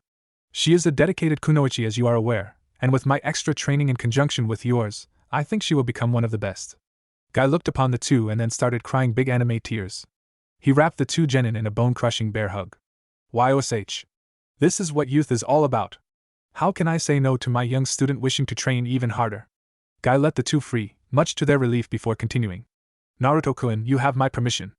I've seen your skills and I know that you will be a great teacher to young Tenten-chan. May your youth burn with the intensity of 1,000 suns. Naruto's sweat dropped. I will, Guy-san, I appreciate your support. Tenten bowed her head to her longtime sensei. Thank you so much, Guy-sensei. I promise to work very hard to accomplish my dream of being Konoha's #1 weapons mistress. Guy and Naruto decided to work out a training schedule after Naruto got his own schedule from Kakashi, assuming Naruto passed the test that would take place tomorrow. Tenten and Naruto both filled out a form that stated that Naruto was her advanced Kenjutsu instructor, which Guy signed as well, being her Jonin sensei. After Guy left and the paperwork was filled out, Hiruzen turned to Naruto, anticipation rolling of in waves. So Naruto, I fulfilled my end of the bargain, so now tell me. What is the secret? He asked, leaning forward on his desk. 2 words, GG, shadow clones. The Hokage's eyes widened the size of dinner plates before he opened his desk and pulled out a box and key. He opened the box labeled only open after discovering the secret to beating paperwork. Inside was a piece of paper with a red target with an arrow pointing to it, reading hit head here. In the corner was a chibi Minato doing the victory sign. Upon seeing it, Naruto laughed his ass off along with the umbu. Hiruzen placed it on his desk and proceeded to bash his head against it. So what was the deal? Tenten asked, confused, as they left the Hokage building. Naruto looked at her and smiled. I made a deal that if he let me take on students whenever I want, I would tell him the secret to finishing his paperwork. Back in the Hokage's office, 3 of Hiruzen's shadow clones were filling out paperwork, while the Sandaime himself was sitting back smoking his pipe while reading a particular orange book. "Oh Kagome, you naughty little minx you," he giggled perversely with a blush spread across his face. Naruto was heading toward Training Ground 3. He had woken up early, showered, changed, and ate a healthy breakfast. He had 3 bento boxes sealed in his body and was whistling a happy tune. It was almost 5 in the morning, and when he arrived at the field he found he was the first one there. Field 3 was a lovely place. It was spacious, with plenty of surrounding forest and a wide open field behind it. In the center were 3 training posts, and directly in front of those was the memorial stone dedicated to all of the fallen Konoha shinobi. His parents' names were among the countless thousands carved into the polished slab of granite. Naruto sat behind one of the posts and entered into a state of meditation. Naruto's Mindscape. Drip, drip, drip, dank water fell from the pipes that ran along the walls of the sewer that was his Mindscape. When he thought about it, it seemed less a sewer and more an old boiler room. He waded through the shin-high waters toward what would inevitably lead to the central chamber. All paths led to this chamber, no matter what turns and hallways you took. Finally, after a few moments, he came to the large gates of the Shiki Fujin Seal. He could hear deep guttural growls coming from behind the gate, and could feel the killing intent, full of a great malevolence focused right on him. He showed no hesitation and no fear as got closer and closer to the massive gate. In truth, Naruto had come here often since his time in Yuzu. Nearly every day he came in at least once to chat with his tenant. It always ended the same though. The great fox would curse and berate the boy until he gave up. "Hey Kurama," Naruto said as he stared into the black void. He received his reply in the form of the Kyuubi bashing into the cage and trying to reach Naruto with his massive claws. "Rah! Brat, I told you not to call me that. You have not earned the right to use my name. What the hell do you even want, you sniveling little ingrate?" Naruto didn't flinch, or show any sign of weakness or offense. "I'm sorry, almighty lord of the Biju," he said with sarcasm dripping off his tongue. "Your name is Kurama, and I'm not going to stroke your already massive ego by addressing you with such titles. If you want, I can go back to calling you Fluffy-chan, huh? Would my widow Fluffy-chan's like that?" he said in a baby talk voice with a massive smirk plastered on his face. "When I get out of here, Kit, I will floss with your entrails. Why do you insist on bothering me? Your parents already doomed me to this hell. Why do you insist on making it worse with your annoying presence?" Naruto pondered this question for a while. Then with full seriousness he stared into the massive red eyes of the nine-tailed fox. "'Cause I know what it's like to be all alone," Naruto said with no humor or sarcasm in his voice. The fox looked a little surprised but quickly shook it off with a snort. "Look, Kurama, I know what it's like to hate. To be angry and want to watch the world burn. But I found family. I found friends and people I care about deeply enough to forget my hatred. The only person you've got for the foreseeable future is me. Like it or not, we're stuck together. I want us to get along. I want us to help each other, and one day I would like us to be friends, comrades even. I am going to find the bastard that is responsible for the night of my birth turning into such a clusterfuck. When I find him, I am going to make him pay for all of the suffering he caused, not just to me and my village, but to you when he put you under that genjutsu. My father couldn't defeat him, so chances are I will need your help. I want us to be able to talk and work together. I know that if the two of us teamed up instead of pretending the other doesn't exist, we could accomplish amazing things. Maybe then, if you prove to me that you're not the evil son of a bitch you pretend to be, I will find a way to give you your freedom." The Kyuubi had the decency to look shocked after that little speech. He kept replaying it over and over in his head, while trying to find any ounce of deceit. The problem was he found none. This kid was completely heartfelt and serious. Is he the one father spoke of? Well, Kurama, just think on what I said for a while. I will see you tomorrow, goodbye. Kit the Kyuubi started, but it was too late. Naruto left his mindscape and returned to the physical world. The Kyuubi had some thinking to do. Training ground. Naruto opened his eyes and smiled. Maybe it wouldn't take as long as he once thought to finally reach the prideful Biju. That could wait, however, as he sensed right away that Sakura and Sasuke had just entered the training field. He stood up and stretched before waiting for them to approach. They each sat down and Naruto addressed them. "Hey guys, so did you eat breakfast?" he asked the two. Sasuke didn't even look up, he just pretended not to hear him, and Sakura just looked at him like he was an idiot. "Naruto baka. Kakashi-sensei told us not to eat breakfast." Naruto rolled his eyes at the loudmouth fangirl. "Yes, and I told you that was not a good idea. Look, food equals energy, energy equals better performance. You can't train on an empty stomach. Kakashi knows this. That's why he doesn't want you to eat. He's setting you up for failure. Do you even know what we're doing here?" "I do. I also know that my Nissan hasn't ever passed a Genin team before." Sakura and Sasuke both looked at him confused. "What do you mean?" was Sakura's intelligent response. Naruto just shook his head.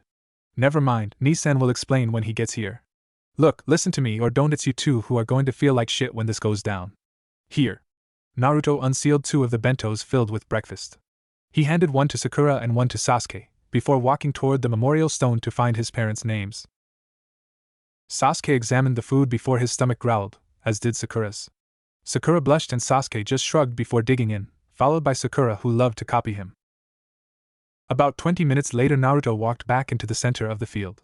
He unsealed Zangetsu and Masamune and summoned 50 clones, all armed to the teeth with various weapons. He held Masamune in his standard reverse grip and hefted Zangetsu onto his shoulder. He smiled before, in a burst of blue flames, his yellow fox mask appeared on his face. "Let's rock." His stunned teammates watched with rapt attention for the next few hours as Naruto systematically, and without prejudice, butchered his clones. He spun about, unleashing hell with Zangetsu, before attacking any clones trying to come into his blind spot with Masamune. He performed weaves, rolls, and acrobatics as he dodged and parried all of their feeble attacks. After he cleared through all 50, he summoned 100, then 150, then 250. Right now he had close to 1,000 shadow clones surrounding him on all sides. He stabbed Masamune into the ground and unrolled some of the cloth on Zangetsu's hilt. He wrapped his hand in the excess cloth before spinning the massive crescent blade like a windmill. His teammates watched in awe as he threw the large blade and cut through his clones. He spun and twirled, changing the direction and position of the large cutting windmill. After a while Naruto grew bored, so he threw the large blade into the air. All the attacking clones stopped and watched as Zangetsu soared straight up, only to be dispelled as Naruto flash-stepped between them all, slicing them down with his mighty Masamune.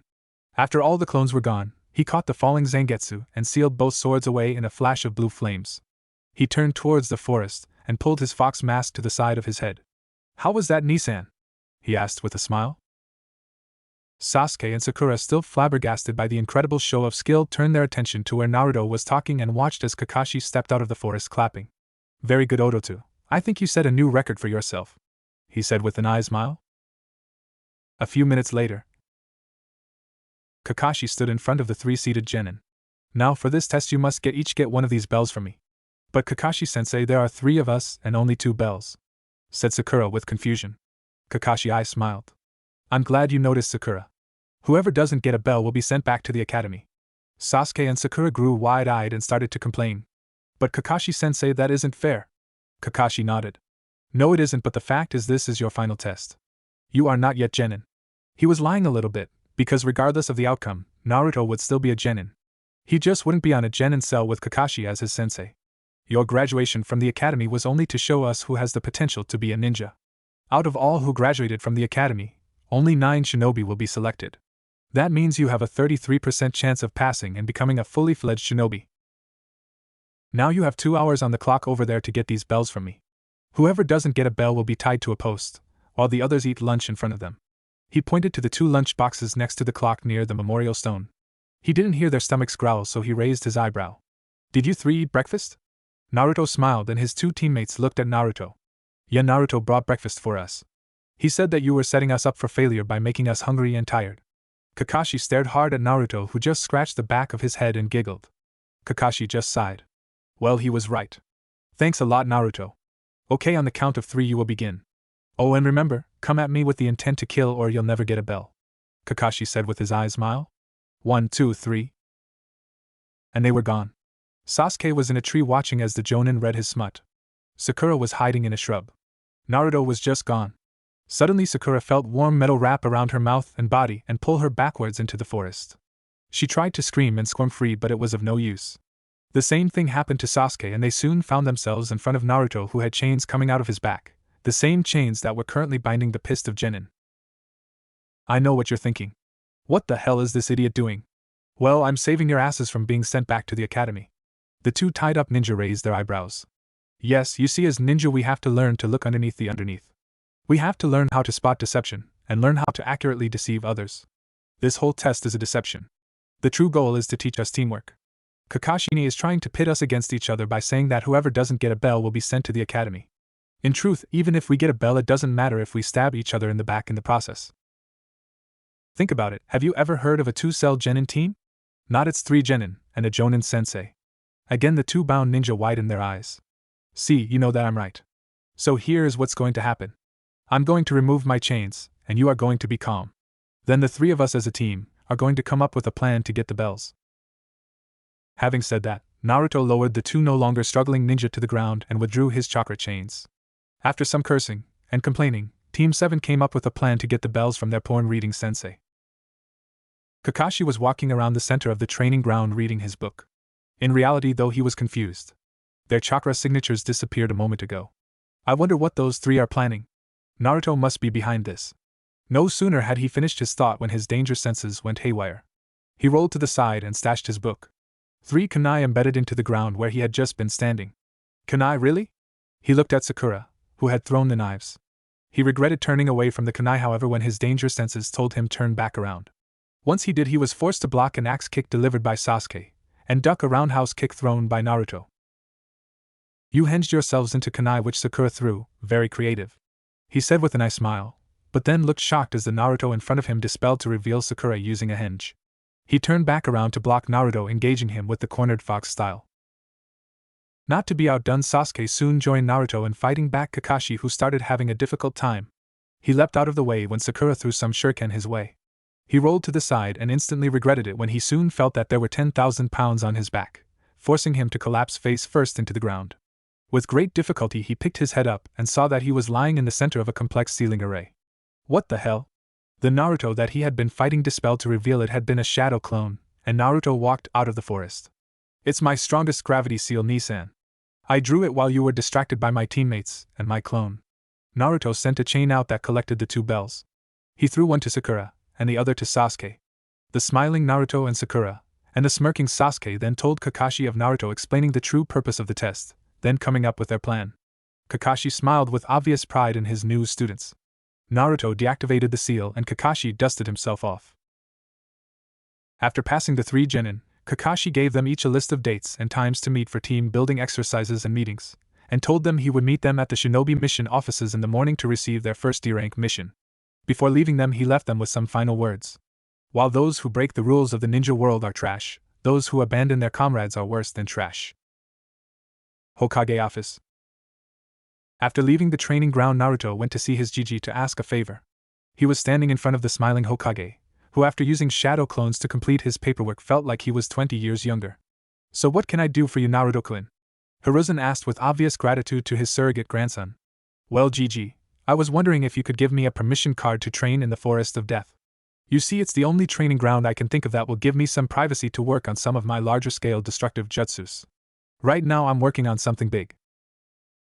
Hiruzen thought it over, and when he couldn't think of any reason to say no, smiled and stamped a permission card that would allow Naruto unlimited access to the dangerous training zone.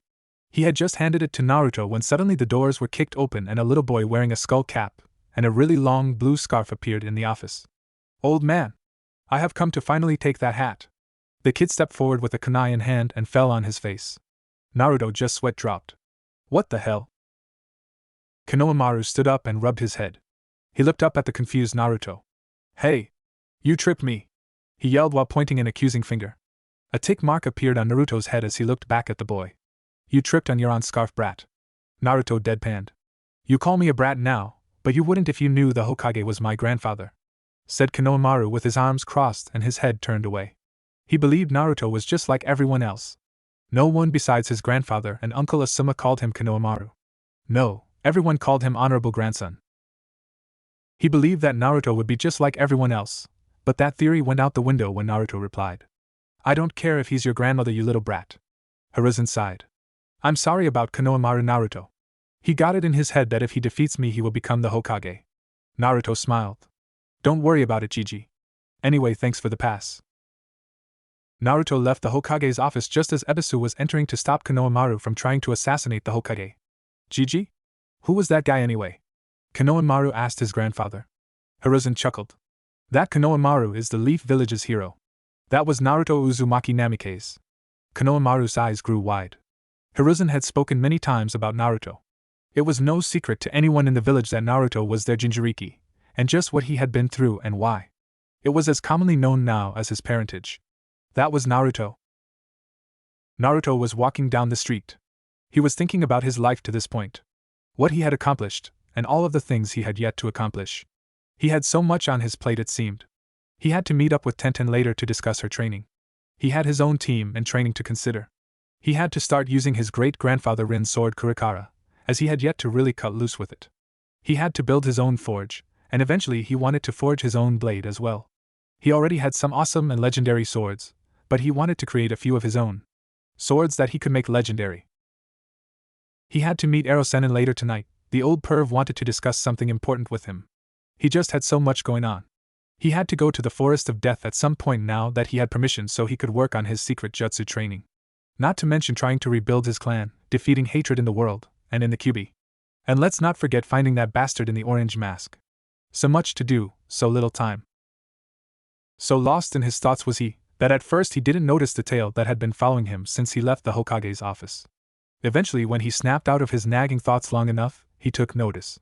You know you're holding that cloth the wrong way? Naruto said without looking at Konomaru, who was pretending to be offense. This went on for a while before finally Konomaru gave up and demanded that Naruto trained him. Look kid, I already have way too much on my plate right now. I'm sorry but now is not a good time to take on any more students. Konomaru looked depressed. Naruto was about to move on, but Ebisu the special Jonin showed up. Honorable grandson, please come with me right this instant. Only with my special training will you be able to shortcut your way to becoming Hokage. Naruto stopped in his tracks. Ebisu-san, don't lie to the kid. There are no shortcuts to becoming Hokage Konomaru. You can only achieve your dream, as noble as it is through hard work and unwavering dedication. Naruto then turned to leave once again. I think I know what my student needs and doesn't need, Naruto-san. Naruto didn't break stride. I'm sure you do, he said sarcastically. That explains why instead of training or studying he's trying to assassinate his grandfather. Ebisu grew a tick mark. It's not my fault he won't listen to me. Naruto stopped cold at that. He turned back around and walked right up to the two. How can a student listen to his sensei? If the sensei won't listen to his student? Konomaru wants to become Hokage. The only problem is he wants it for the wrong reasons. Konomaru is living in his grandfather's shadow, because people like you look at him and don't see Konomaru. No, all you see is the grandson of a Hokage. I know what this is like, because even at this moment some people look at me, and they see my father, or worse yet to see the Kyuubi. Konomaru, I can't become your sensei right now. That, however, does not mean that I can't at some point in the future. But if you would like a little guidance right now, follow me. Konomaru and Ebisu followed Naruto to an empty training ground. Naruto stopped and looked at the two of them. Konomaru, being Hokage is not the solution to your problem. Konomaru looked down at his feet. To be Hokage is my dream. I want to be Hokage because I love and cherish this village. I want to do my best to protect every single person, civilian and ninja that lives in it. To be Hokage means a great deal more than petty recognition. It means that you must make the hardest decisions. Decisions that will directly affect every soul within Konoha. Sometimes these decisions will even affect the entire shinobi nations. You will be forced to decide punishments, promotions, and most importantly mission assignments. If even one of your ninja is not ready for the task you assign, it can mean death for an entire squad. You must be able to decide when a ninja is ready for a dangerous mission, and you alone must carry the burden of any and all consequences of their potential failure. Every action you make will have some effect on someone's life, either positively or negatively. You will have to send men and women out to kill. And many times the ninja you send out into the dangerous world we live in will not come home alive. Now I ask you, Konomaru, can you honestly tell me that today you are ready to become Hokage? Ebisu looked hard at Naruto. He was not angry with him. In truth, he was quite impressed with the young man. He looked hard at him, because it was so difficult to comprehend what could make a young man, only a few years older than Konomaru, so mature. It was like being in the presence of a Kage. Konomaru looked shocked at Naruto. He had never been told the truth of what it meant to be Hokage. He now had a newfound respect for his grandfather. What a burden the man must carry. Naruto-ni, I am not ready yet to be Hokage. But I will train hard. I will grow strong. And one day, I will become Hokage to protect my village, and carry this great burden. So my friends won't have to. Naruto came forward and put his hand on the boy's head. I know you will, Konomaru. I have no doubt that you will accomplish your dream. But you're gonna have to beat me to become Hokage, he said with a smile. In reply, Konomaru smiled as well before pointing at his new big brother. Okay, Naruto and I. From now on we're rivals. Naruto laughed heartily. You got a deal, Orotu. After leaving the newly enthused Konomaru, who left with Ebisu for some real training, Naruto sought out Tenten at her team's training grounds. Naruto-sama. Naruto smiled at the enthusiastic girl. I told you, Tenten, you don't need to call me that. It's just Naruto, or if you must, Naruto-sensei. Tenten blushed and giggled. Sorry, Naruto-sensei. Naruto waved it off and looked at her two teammates who upon seeing him came over. Yash! You must be Naruto-kun. Tenten has been talking about you all day. Tenten looked completely embarrassed. Lee! I have not shut up. Ah, so you must be Namikaze-sama, said a Hyuga with long brown hair. Tenten has informed us that you are to be her new Kenjutsu instructor, correct? Naruto nodded. That is correct, Hyuga-san. I'm Naruto. The boy whose name turned out to be Niji nodded his head. Come, Lee, let's leave these two to their training. Yash! It was nice meeting you, Naruto-kun. Maybe next time we may spar? Gai-sensei has told us of your rather impressive taijutsu skills. I would like to try my hand at your formidable style. Naruto smiled and nodded. That sounds like a lot of fun, Lee-san. Maybe next time. Lee smiled and nodded before striking the nice guy pose and following after Niji. Sorry about those two, Tenten said in embarrassment. Naruto dismissed it. Don't worry about it, they seem interesting. Maybe I can get to know them at some point. Anyway, I got some free time now if you would like to begin your training? Tenten nodded enthusiastically. That sounds great, Naruto-sensei. Naruto nodded and the two walked into the center of the training field. Okay, Tenten. To begin, I brought a few scrolls. Naruto unsealed 6 Kenjutsu scrolls. In these Kenjutsu scrolls are the basic forms of styles for a variety of different swords. What I want us to do is pick a basic, yet balanced style for you to learn and build on. It's my hope that after you get comfortable with one of these styles, you will be able to easily alter it to fit the different sword types you use. From there, I will help you adapt and cross over with other styles. But in the future, I want you to take all of the knowledge I give you and create your own unique style. Does this sound good? Tenten couldn't be any happier. That sounds great, Naruto-sensei. I can't wait to begin. Naruto smiled at the girl. Okay, let's get started. Naruto spent a good few hours with Tenten picking a Kenjutsu style that fit her current level of fitness.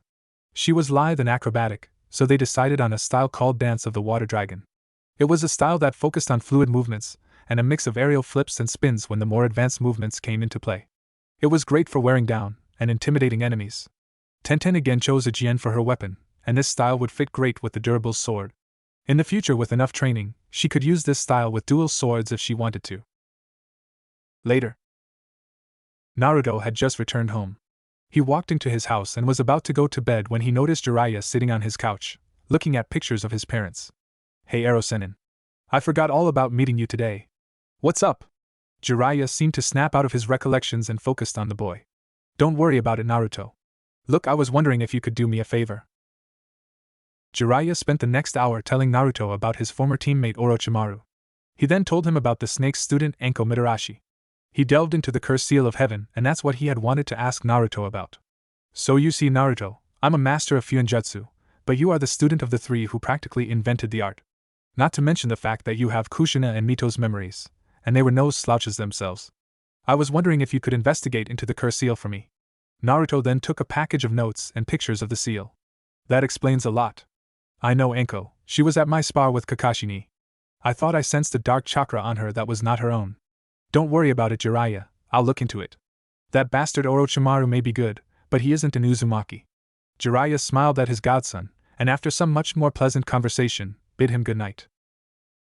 After Jiraiya was gone, Naruto looked at the pictures of the cursed seal of heaven. Then he looked at the picture of Anko from her genin days. Don't worry, Anko, I'll help you get rid of that seal. That bastard won't have any more hold over you if I can help it. Naruto met his team in the early morning. They went to the mission assignment office and picked up a few D ranks.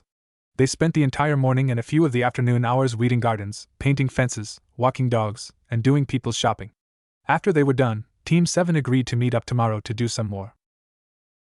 Naruto went home and spent an hour cleaning his equipment and inspecting the seals that he used daily. His yellow fox mask had a transparency seal inside so it didn't hinder his seeing ability. His sword Zangetsu and Masamune had unique gravity seals etched into their handles. Because of this, no ordinary shinobi could wield Zangetsu or Masamune. The seals were set to recognize Naruto's chakra, so the swords would weigh 3 tons to anyone else who tried to pick either of the swords off of the ground. Kurikara was a really unique sword, however. The sword could not be released from its scabbard without first channeling blue flames into the blade. Because of this, no one could use this sword without having the blue flame bloodline, which as far as he knew was on Rin and himself have ever had. After inspecting his weapons, Naruto sealed them away and decided it was time to begin 2 of his projects. Naruto sent 30 shadow clones into the village with plenty of Ryo on hand to buy lumber and other building supplies. He would need plenty of stone, wood and mortar to build his forge. Naruto himself locked up his house and set off towards the Forest of Death to work on his jutsu training. Forest of Death. Naruto walked up the Chunins who handled admittance into the dangerous training ground.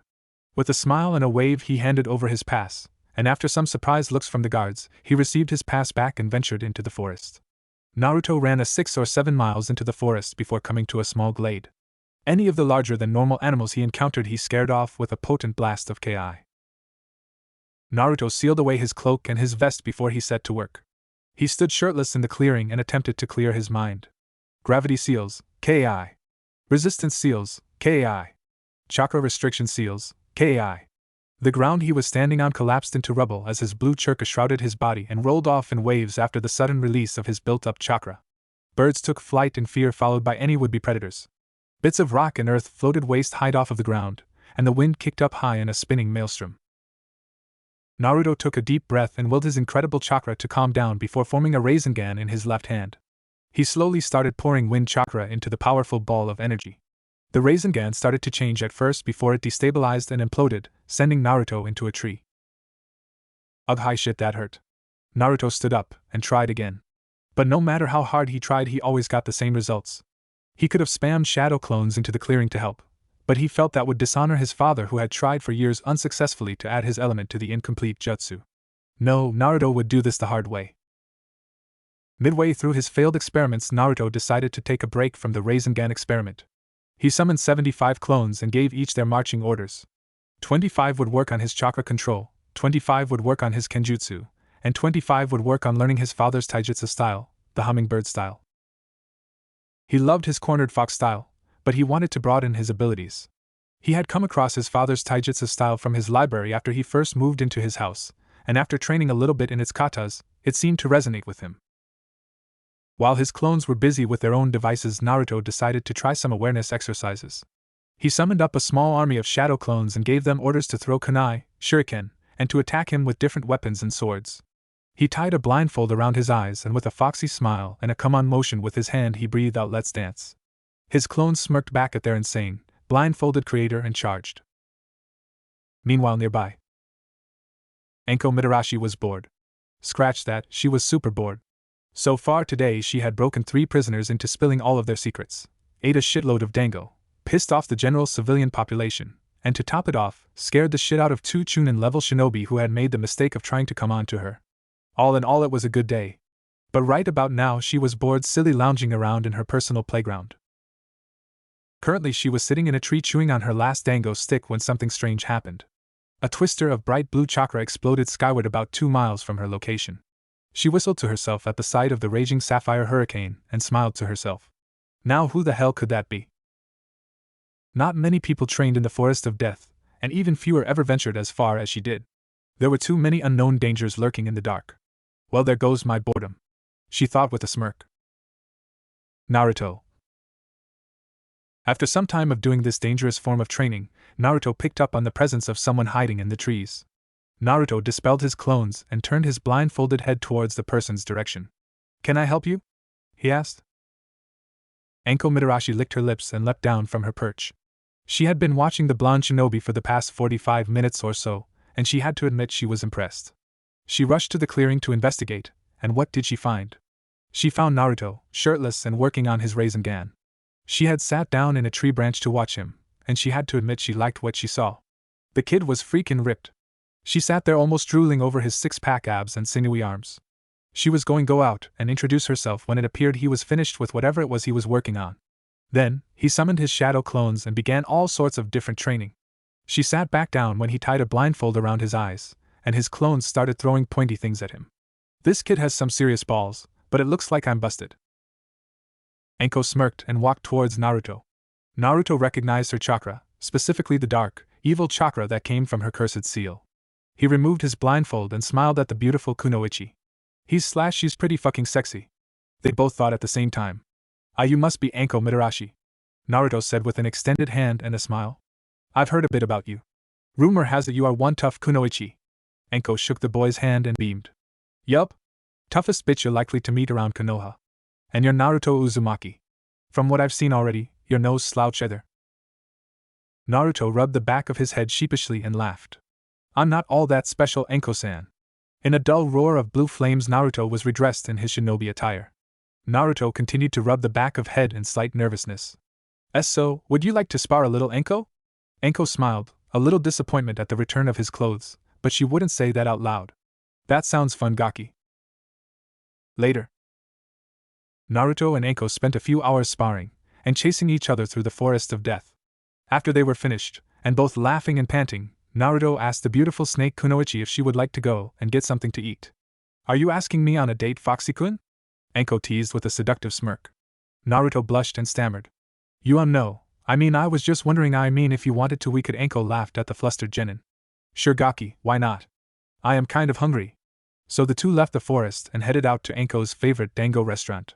The two ordered their food, and spent a while eating and laughing, and sharing stories. After the light seemed to fade, and nighttime descended onto Konoha, Naruto spoke up. So Anko, I had a lot of fun today. I was wondering if maybe we could do this again sometime. Spar in the forest, and then if you wanted I could treat you to some dango? What do you think? I mean only if you want to, Naruto said, growing increasingly flustered and embarrassed. What is wrong with me? I mean of course you must have better things to do than to spend time with some kid dash. I'd love to Gaki, Anko said with a small smile, snapping Naruto from his self-deprecating thoughts. Really? He asked surprised. Why not? I had a lot of fun today, and who am I to say no to free dango? She said with a laugh. Why? Am I not good enough for you, Foxy-kun? She teased with a fake hurt look. No.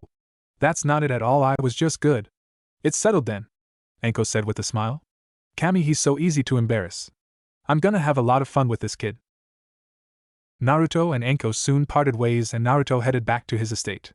His clones that he had sent to get building supplies for his forge had dispelled hours ago, so he knew tomorrow he had his work cut out for him. He undressed, took a shower, and climbed into bed. He reflected on his day, and couldn't help but smile when thinking back to his time spent with Anko. I really like her. I don't know what it is, but when I'm around her things just feel right. Naruto smiled again and soon drifted off to sleep. Meanwhile across town Anko too was reflecting on her day. That kid certainly is something. What is this feeling I get when he looks at me though? Something in me calms and everything just feels good. 3 months later. 3 months had passed since Naruto started sparring with Anko in the Forest of Death. Every night when Anko wasn't away on a mission, the two would meet up, spar, and chase each other through the dangerous forest. After they were done with their bouts, Naruto would take Anko out to eat either at her favorite dango stand, or sometimes even to Ichiraku's. In those 3 months they grew to be close friends.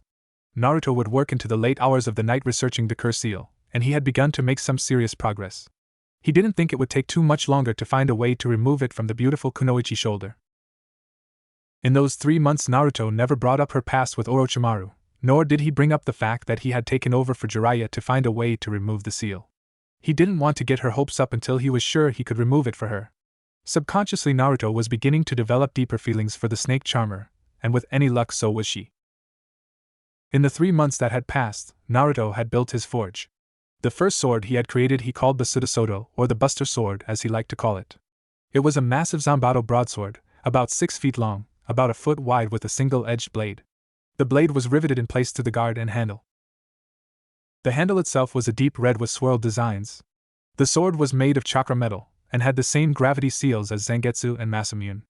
Naruto however had added new seals along the edge of the blades of both the Buster Sword and Zangetsu. He called them Tenketsu seals. These seals, when chakra was fed to them, would store up chakra. When Naruto swung the sword, while simultaneously forcing extra chakra into the seals, they would activate and release the built-up chakra in a devastating chakra beam. He called the move Getsuga Tensho, and it was an impressive long-range attack. Naruto wasn't the only one however that was improving greatly. Tenten had improved a great deal under Naruto's tutelage, and she was currently wearing resistance seals to build up her strength. She was making great progress and Naruto knew that in time she would be an excellent swordswoman. He was currently teaching her about weapons forging with her father, and Naruto decided that when she was good enough, he would help her craft her own custom swords to go with her style. Meanwhile, as far as jutsu went, Naruto still had not perfected adding his wind element to his Rasengan, but he felt that could wait for right now. He wasn't giving up, mind you. No, he worked on it whenever he could. He just felt that when he got it, he got it. He wasn't going to stress out or kill himself over it. Currently, Naruto and his teammates were in the mission hall standing before the Hokage. Team 7. Let me see here. Yes, for your next D rank, you will clean the kennels at the Inaz. Naruto stepped forward and cut his grandfather figure and Hokage off. Hokage-sama, I was actually wondering if it may be possible to get a more difficult mission, Naruto asked calmly. Hiruzen seemed to ponder the suggestion. He knew Naruto was strong enough for rank missions, and he was not the reason they were still doing D rank. No, he wasn't sure if Naruto's teammates were ready to do anything other than D ranks. Iruka was about to stand up and voice his concerns, but Hiruzen cut him off. Kakashi, do you think your team is ready for that? He asked the cycloptic Jonin. They are indeed ready, Hokage-sama. Hiruzen nodded his head to the great pleasure of the relieved-looking genin. Okay, I have a C-ranked mission available. You must escort a bridge builder to the Land of Waves, and guard him from thugs while he completes a bridge. Send in Tazuna-san. The door opened and a spectacled drunken old man, with a jug of sake in his grip, walked into the room. He looked at the genin and their sensei. What the hell? I paid for ninja and you give me a couple of kids? Duckass doesn't look like he could tie his own shoelaces without getting depressed. Bubblegum looks like she may faint at the sight of blood. Don't even get me started with blonde. He was interrupted from his observations, however, when he felt a something cold against his neck. He looked to the side to see Naruto holding Masamune against his throat. He looked back at the three genin, and sure enough, Naruto hadn't moved. W, what the hell? How are you here, W, when you're still? Naruto smiled at the man. You see, drunkard-san, we ninja, no matter how young we may look, can do all sorts of cool things. Like remove your head from your shoulders with a flick of our wrists. Shall I demonstrate? The Naruto who was standing next to his team dispelled in a cloud of smoke, revealing it to be a shadow clone. Naruto, please don't threaten our client, Kakashi said without removing his eyes from his porno book. Naruto just smiled at Kakashi. Sorry, Nisan. He resealed his sword and was about to walk away. He stopped, however, and grabbed Tazuna's sake jug from the man's hands, and took a huge swig. Naruto! Screeched Sakura. You're too young to drink. Naruto just stared at the girl before deadpanning.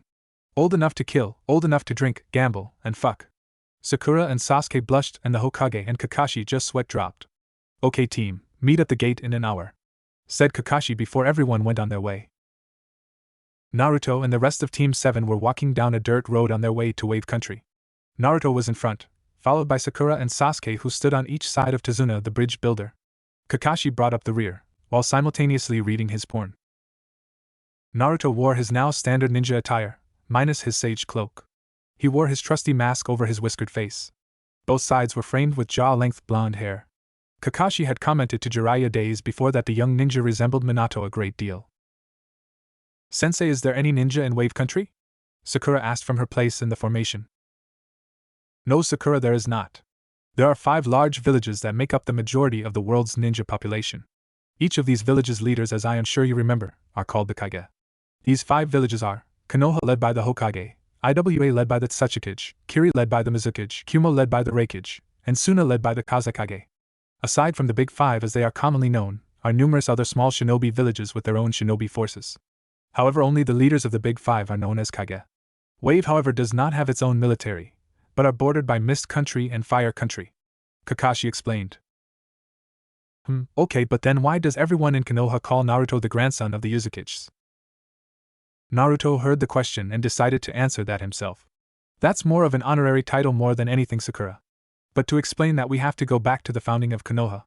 You see, a very long time ago, during the period before shinobi villages, commonly known as the Great Clan Wars, the world as we knew it was in turmoil. Clans from all over were fighting other clans for land, honor, and prosperity. In Fire Country, the 2 biggest clans and the bitterest of rivals were the Senju and the Uchiha. These 2 clans were at war constantly for a great many years. One day, a shinobi of the Senju who was fed up with the constant warring left the clan to follow his passion for knowledge, kenjutsu, the sealing arts, and the pursuit of peace. This man banded together with a few members of the Senju and a few members of smaller clans and formed what was later called the village of Uzushiogakure in the land of the whirling tides. This man then changed his name, and he with his group of shinobi founded the Uzumaki clan. The village was led by the head of the Uzumaki clan throughout the years as their king. So for a very long time the village was a monarchy. Over the years the war between the Senju and Uchiha continued. Finally, however, Hashirama Senju, the new clan head of the Senju, and longtime rival and childhood friend Madara Uchiha, the newest clan head of the Uchiha, decided that the blood feud had gone on long enough. Hashirama and Madara came together with many of the other warring clans and founded Konoha. While the village was being constructed, Hashirama decided to visit his cousins the Uzumaki. The current clan head was my great-great-grandfather Sephiroth. Hashirama wanted the Uzumaki to come with him to Konoha and rejoin their family the Senju. Instead, he discovered that Uzushiogakure was thriving and had been living in happiness and peace ever since its founding. Also, the land was no longer a monarchy. Sephiroth had decided that instead of a royal family they would be led by one central figure, chosen by the people to lead. Hashirama loved this idea, and moreover fell in love with his distant cousin and the sister of Sephiroth, Mito Uzumaki, a kunoichi and seal mistress of unprecedented skill. Anyway, Sephiroth turned down Hashirama's offer to move the clan to Konoha. However, he noticed that Hashirama and Mito were quite taken with each other, so he proposed a marriage. This marriage would not only tie Yuzu and Konoha together, but would also retie the Senju and the Uzumaki clans as allies forever in blood. Anyway, after the marriage was conducted and Konoha was built, Hashirama brought forth the idea created by Sephiroth to let the people and the clan heads of the Shinobi Council decide who should lead the village. After much deliberation, the choice was left between Hashirama and Madara. The people chose Hashirama, and he was called the first Hokage or Fire Shadow. Madara, however, was angered. He believed that if the Senju ruled the village, the Ukiyo would forever be slaves to them. He tried to rally the Ukiyo to revolt, but they denied him. The Ukiyo too were tired of the constant war. Madara fled the village and tracked down the Kyuubi no Kitsune, the strongest of the Biju, who was currently resting in the forests of Fire Country. Naruto took a few seconds to catch his breath as he heard Kurama give a deep growl within his mind. He looked back at his audience to find that they were staring at him with rapt attention. Even Sasuke seemed genuinely intrigued with the story so far. While Sasuke knew the story of Madara Ukiyo, the entire bit about the Uzumaki was both new and interesting to him. After sufficiently catching his breath, Naruto continued. Anyway, Madara discovered the Kyuubi as he was resting and asked him to help him lay waste to Konoha. But the Kyuubi refused. At this, Kakashi, Sasuke, and Sakura widened their eyes considerably. The Kyuubi can talk? They all asked. Naruto's face vaulted and the Kyuubi began bashing against his cage. Let me out, Naruto. I am gonna fucking eat these ignorant monkeys. Naruto dusted himself off and leveled a glare at his team. Of course they can fucking talk. Despite what most people believe, the Biju are not demons, nor mindless killing machines. They are beings made of incredible amounts of chakra that were given consciousness by one of the most incredible human beings to have ever walked this earth. For hundreds of years they roamed the continent's content to let humans be. But like all things that are different or misunderstood, humans feared them and their incredible power, so they began scorning and attacking them. The Bijus in turn defended themselves from their attackers, which only increased the fear of the humans. The Kyuubi himself was once a gentle creature before he was consumed by the fear and hatred of our race. Naruto noticed his team understood, but still seemed quite surprised. Who was it that created them, Naruto? Kakashi asked. He had noticed the reverence in which Naruto talked about their creator. That is a longer, and even more complicated story for another time, Kakashi. And I still haven't finished my current story. Kakashi nodded his head. I'll be sure to ask later then. Anyway, where was I? Oh yeah, so the Kyuubi turned Madara down. So Madara used the power of his Sharingan to place the Kyuubi into a very powerful genjutsu, and then placed a summoning seal upon him. He ventured to what is now known as the Valley of the End, where he met Hashirama and his wife Mito. Hashirama knew that Madara would have to pass by the valley to get back to Konoha. He ushered his wife to stay out of the way while he met his once best friend. He urged Madara to come back to Konoha with him. Madara refused. He claimed that Hashirama would oppress both he and his clan. He told Hashirama that after he killed him, he would raze Konoha to the ground and destroy his quote treacherous clan and start anew. He summoned the hypnotized Kyuubi and together they fought Hashirama to the death. However, Hashirama knew from the Sharingan that was spinning in the Kyuubi's eyes that he was under Madara's control, so after he pushed Madara to a standstill, he subdued the Kyuubi with his Mokutan and broke both the genjutsu and the summoning seal. With the Kyuubi out of the fight, Hashirama killed Madara. After the long and destructive fight was over, the Kyuubi was still left subdued. Hashirama and Mito were afraid that after the Kyuubi awoke, he would take his anger for Madara out on Konoha, and in his wrath destroy the village and the peace that came from its creation. So Mito decided to seal him within herself.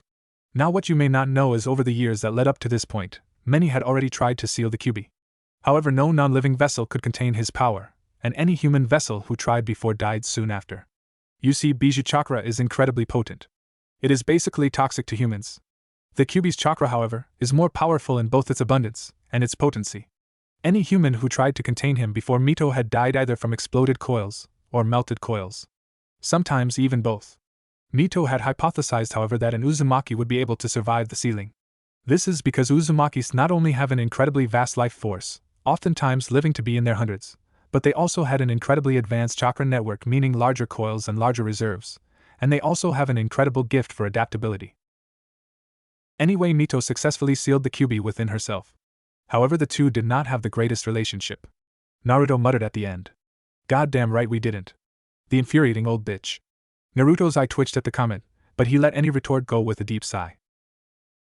Anyway, no one but the Hokage, Mito, and the clan elders that made up the village council knew that Mito was the Jinchuriki. The shinobi later knew that someone held the Kyuubi, but the actual identity of his vessel was always an S-rank secret known to few. That was true with my mother, and would have been true with me, but Gigi, like my father, wanted me to be seen as a hero, so he made it public. He, however, underestimated the level of hatred and ignorance humans have toward things they do not understand. But I digress. Kakashi visibly winced, and even Sasuke and Sakura looked sympathetic. Tazuna was too, but he didn't have a clue what Naruto had been through in life. So not too long after Madara's defeat, word spread of Konoha and its Hokage. 4 other villages formed, and together with Konoha they made up the Big Five. The villages adopted the notion that the leader should be chosen by the council and the people of the village, and they decided that together these leaders would be called the Kage, just like Hashirama. That is the birth of the 5 Kage. My grandfathers, the leaders of Yuzu, were then given the honorary title of Uzukage, not only because Sephiroth created the idea for the election system that they all used, but because they recognized the power of Yuzu and its people. Uzushiogakure did not have nearly the population of any of the major villages, but they made up for quantity with quality. Also, they were both revered and feared for their knowledge and use of the arcane art of seals, and their mastery of kenjutsu. The team and bridge builder nodded in understanding. But what happened to them? In the academy they talked about the Uzumaki as allies of Konoha, but we didn't go too deep into how they were destroyed or why. Sasuke this time asked.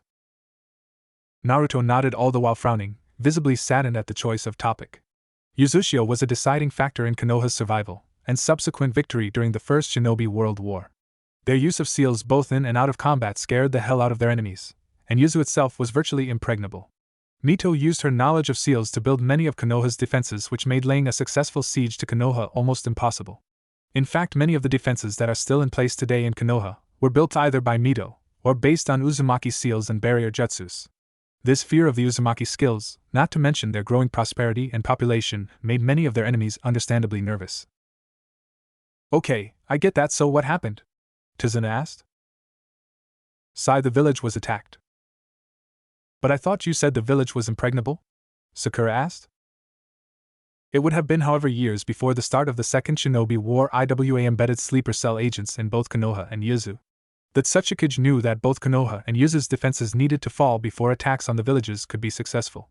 So these agents, who were young teens, even children when they were sent to become shinobi of our villages, were ordered to get positions in the barrier unit, T and I unit, and even Umbu Black Ops. One night towards the end of the war, sometime after the Nidaime Hokage died, and Sadaimjiji was appointed Hokage, the defenses of Yuzu fell and all hell broke loose. Yuzu was surrounded on all sides by the conjoined forces of IWA, Kumo, and Kiri. Paper bombs that were placed in the most strategic places within the village soon went off, and Uzumaki civilians were slaughtered on sight. Women and children included. When my grandfather Ichigo went to send distress messages to Konoha, he found all of the messenger hawks were dead. One of his Umbu reported in that all of the ninja working in the barrier division and the messenger division were murdered and the defenses had been visibly sabotaged.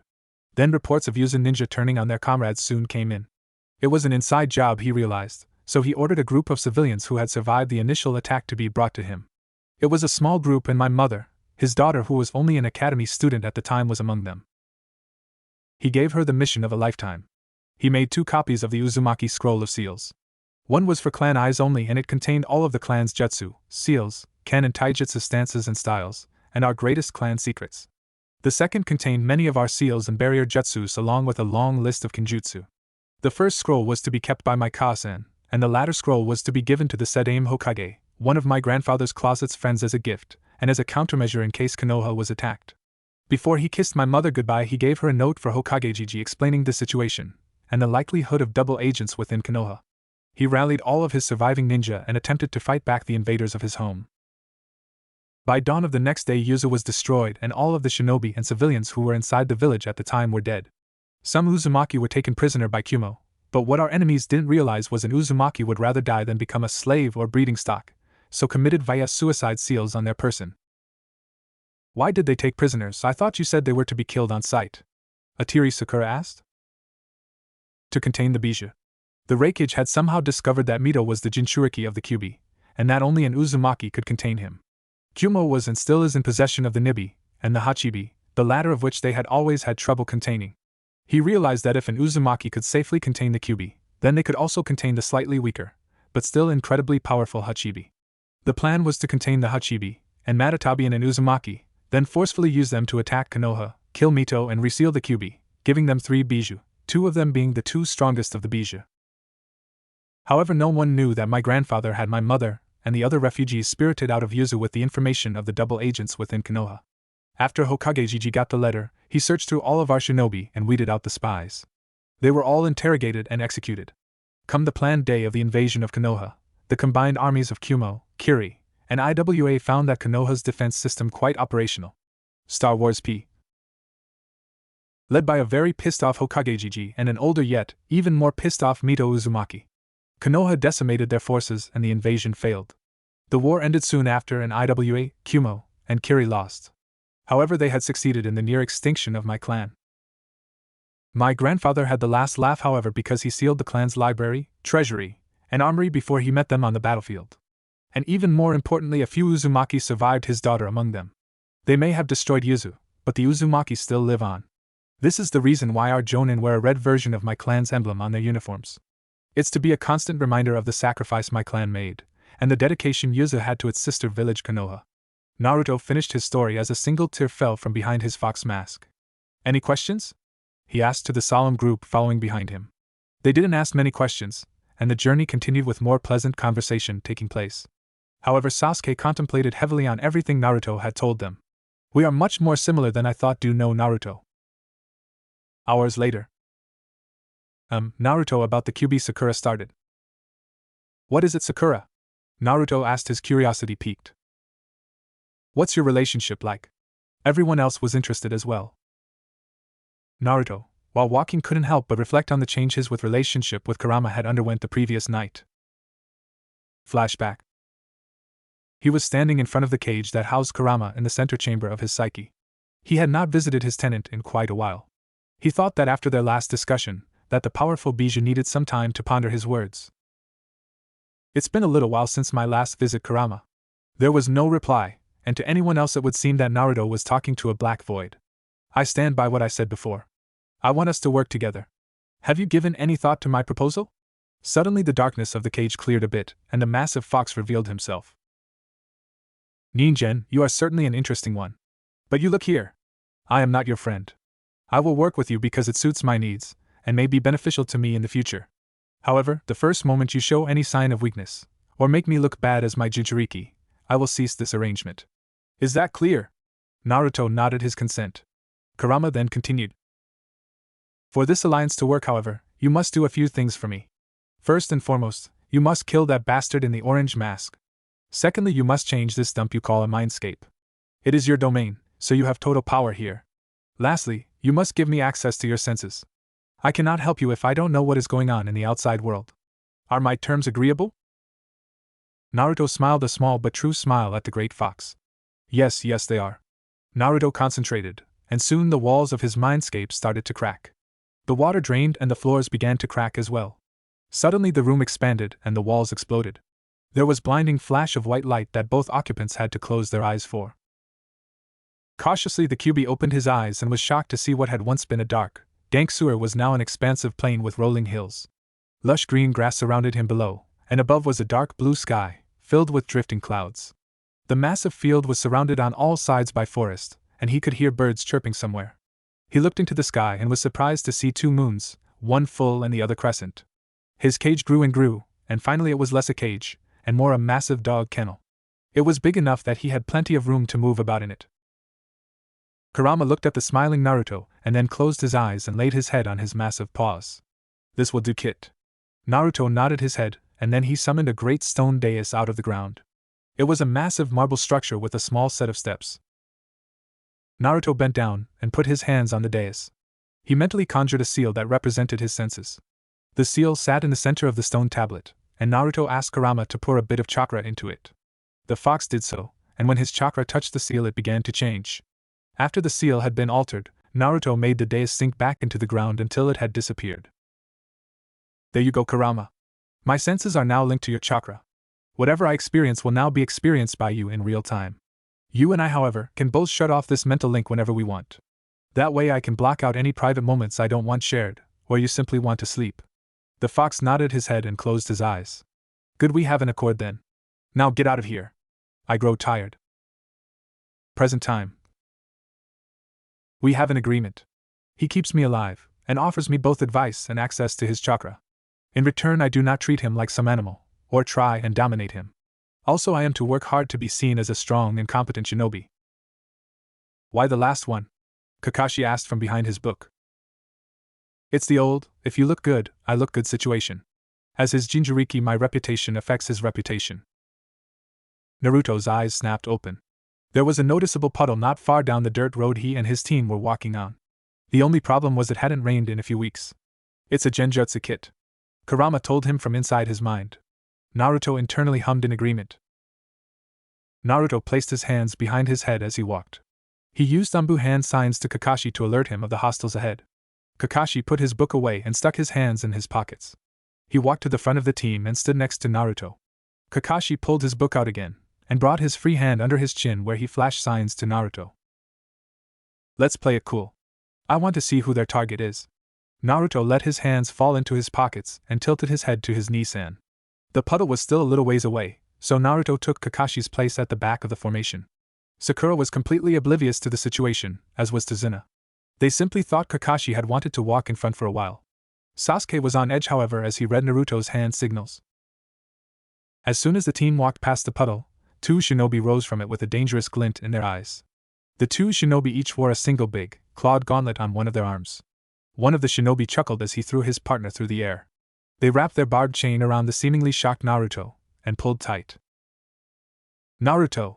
Naruto! His teammates shouted as what looked to be body parts and gore fell to the ground. Sasuke and Kakashi leapt into action. Sasuke threw kunai at the chain connecting the two ninja together, effectively pinning it to a tree. Kakashi launched a snap kick at one of the shinobi's faces, causing him to launch back and the chain to detach from both of the shinobi's gauntlets. The shinobi who was kicked in the face righted himself in midair, and both he and his teammates sped towards Tazuna. Kakashi grabbed one in a choke hold and smashed his elbow into his head. Sakura took a defensive stance with a kunai in hand, hoping to defend against the armed assailant. Sasuke rushed in front of her, much to her delight, but before the ninja got any closer, however, a golden chain wrapped around his neck and pulled him back into Naruto's outstretched hand. The ninja was about to look up before an elbow came crashing down on the back of his head, sending him to dreamland. Naruto, you're alive! Sakura, Sasuke, and Tazuna looked to see remnants of a shattered log resting where they thought Naruto had died. Of course, he used the Kawarimi Jutsu to escape their chains but used the Genjutsu to make it seem as though he hadn't. Sasuke thought to himself. Naruto dropped the unconscious ninja to the ground, took off his mask and smiled at his teammates and client. Kakashi strolled up to his students merrily, and dropped his opponent onto the ground. Good work, everyone. He smiled at his team. Naruto smiled as well before he and Kakashi grew serious. Tazuna, they both started at the same time. The two Jonin-level ninja looked at each other with surprise before smiling at each other. Turning back to the nervous bridge builder, they continued. We need to talk. They both finished. Later. Team 7 was currently walking through a forested area. After Tazuna had told them of the Land of Waves' current situation after being taken over by the evil business tycoon Gado, the team had decided to see the mission through to the end. After being showered with thank yous from the old drunk, the team met up with his contact who ferried them from the Land of Fire to the Land of Waves. As they were walking down the dirt path, Naruto suddenly whipped a kunai into the bushes. He sent a shadow clone to investigate, and found a white rabbit that was visibly freaked out. A white rabbit. But its fur should be brown. This rabbit must have been raised indoors away from the sunlight. This rabbit was used as a substitution. Naruto and Kakashi both thought to themselves. Naruto its just a helpful. She was cut off, however, when Naruto and Kakashi both turned to see a massive Zanbato hurling towards them. Get down! Yelled Kakashi. Naruto, however, unsealed his buster sword into his hand, and deflected the Zanbato into a nearby tree. A shinobi dropped onto the embedded sword and studied his opponents. Kakashi of the Sharingan, he said as he looked at the famous copy ninja. His eyes passed to masked Naruto for a second, before focusing on the blonde Zanbato. He smirked. Heh, nice sword, kid. He looked back at Kakashi. Anyway, Hataki, I'm here for the old man. Give him up and I'll let you and your brats walk out of here alive. Kakashi readied a kunai in his grip before answering. Zabuza Momochi. Demon of the Hidden Mist, A-rank Nukening. I'm sorry, but I will have to decline. He said as he raised his headband up, revealing his Sharingan. Oh, the Sharingan already? I'm honored. Well, if you won't give me the old man, we're gonna have to do this the fun way. Zabuza dropped off the sword, pulling it with him, and landed not far away from the group of Konoha Nin. Manji formation, protect Tazuna. And stay out of this. None of you are ready for this kind of fight. Except you, Naruto, but the less Zabuza knows the better right now. Zabuza strapped his sword to his back and stood straight and still. He brought right arm to a 90-degree angle and his right hand into the seal of confrontation. His left arm was raised straight above his head. Ninpu, Kirigakure no Jutsu. Ninja art, hidden miss jutsu. Be careful. Zabuza is a master of the silent killing technique, Kakashi told his team. What's that mean, sensei? Asked a frantic Sakura. It means if we're not careful, Zabuza will kill us before we even realize it, replied Naruto. Seems Blondie gets it, said a voice that was seeming coming from everywhere. There are 8 places on the human body that can lead to an instant death: the larynx, spine, liver, lungs, jugular, subclavian artery, kidneys, and heart. What's your preference? This guy's killing intent is unreal. Is this what a fight between Jonin is like? It's even worse than his. I can't take it anymore. I need to end this feeling, Sasuke thought to himself, as he slowly raised his kunai to his own throat. Calm down, Sasuke. I won't allow any of you to die. You hear me? I will not allow my comrades to die, whispered Naruto. Sasuke quickly calmed down, before a chilling voice whispered from behind them, too late. Naruto didn't hesitate, with incredible speed destroyed Zabuza's water clone with a well-placed kunai thrust. Another Zabuza appeared a while away only to be destroyed by Kakashi. Kakashi was then stabbed by Zabuza only to disperse into water as well. You're good, Hatake. To be able to copy me even in this mist is impressive. You truly are worthy of your moniker as the copycat Nin. Zabuza suddenly appeared in front of Kakashi with a downward sword strike. Kakashi blocked it with a kunai, and suddenly the two were back at it. Sparks flew everywhere throughout the mist as the two were constantly in deadlock. Zabuza got fed up with this constant back and forth, so the next attack he threw was followed up with a chakra-enhanced kick to Kakashi's unprotected stomach. The blow propelled Kakashi backwards through the air until he crash-landed in the nearby body of water. Something is wrong with this water, it's almost heavy. Oh no! Suetun, Suiro no Jutsu. Water style, water prison jutsu, Zabuza exclaimed. Kakashi was trapped in a dome of chakra-enforced water. He couldn't escape and only had maybe 10 minutes before he ran out of air. This is bad. I have no doubts Naruto can beat him, but not without revealing his heritage. It's inevitable, I suppose, but I was hoping it wouldn't be for a while. Naruto, you're in charge of the team. Take the client and run. Naruto broke formation and stepped forward. Zabuza had let the mist clear up so he could see Team 7 and they him. You know I can't do that, Kakashi-sensei. What would they think if I left you here to die? What would he say? Naruto, you don't have to do this, you know you'd be in danger if... We both knew it was inevitable. The timetable has just been changed is all. Remember what you taught me? Taught us? Those who break the rules are trash, but those who abandon their comrades are worse than trash. Isn't that right? You're more than just my comrade, and no way in hell am I gonna let some eyebrowless freak kill you. Naruto finished as Zabuza grew a tick mark. What are you two jabbering on about? You really expect me to believe some no-name genin can defeat me, Kakashi? Kid, you're not worth shit until you're in my big book. Zabuza finished with a sneer. Unfazed, Naruto turned his head to address his team. Protect Tazuna. With that he stepped forward, sealed away the Buster Sword in a flash of flames, and unsealed Zangetsu. Zabuza froze, his eyes widening upon recognizing it. How do you have that sword? Kakashi decided to answer for his Odoto. His name is Naruto Uzumaki, and he is the Prince of Whirlpool. That sword is one of his birthright. Zabuza looked shocked. Uzumaki, you're the son of the red hot-blooded habanero and the yellow flash, aren't you? You're the Jinchuriki of the 9 tails. Naruto nodded his head, before sealing his mask away. Yes, I am. And I see you recognized my grandfather Ichigo's sword. The fact is I'm quite proficient in kenjutsu. I think it would be fitting to fight a fellow swordsman such as you, Momochi Zabuza. Zabuza laughed. Well, I will certainly have fun taking that sword from your dead hands, brat. Naruto smiled. That's not going to happen. First things first though, you're working for Gato? Zabuza nodded. Well, I have heard about my brother Yagura, and his bloodline civil war. Zabuza narrowed his eyes, and his team just looked confused. I hear you tried to assassinate Yagura. I assume then that you were part of the rebel faction that is trying to reclaim the village hidden in the mist? Zabuza glared at the blonde. What's your point, brat? My point is I have an offer for you. Zabuza looked intrigued. I wish to fight you. Swordsman to swordsman. If you win, I will give you Zangetsu, and double whatever Gato is paying you, and you will leave Tazuna alone.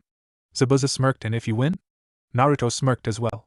When I win, I will still pay you double whatever Gato is paying you, plus a good percentage of the money from his hideout, after I kill the little fuck. And again, you will leave Tazuna and his family alone. So is it a deal? Zabuza thought it over for a second, but something was confusing him. Why would you still pay me if you win? Naruto grew somber. Because I support the rebels in their attempt to reclaim their freedom. Yagura, the Mizukage may be my fellow Jinchuriki, but what he is doing is wrong. All he is doing by committing his horrible deeds is causing pain and suffering to innocent people, and making life even harder for the rest of the Jinchuriki. Zabuza nodded his head. It's a deal then. I will tell you this, however, if you try to renege on our deal I will kill you, your team, and Tazuna. Naruto nodded. You have my word. Regardless of the outcome of our fight, you will be paid. Consider it a gift to the rebels from the Uzumaki clan. Zabuza smirked.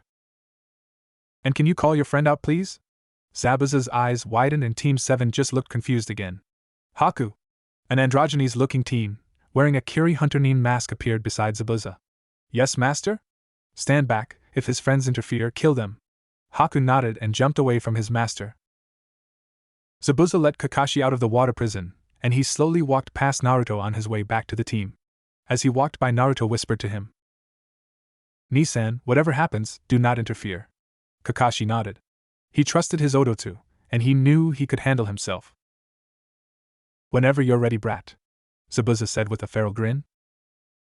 Naruto smiled back. What sword should I use?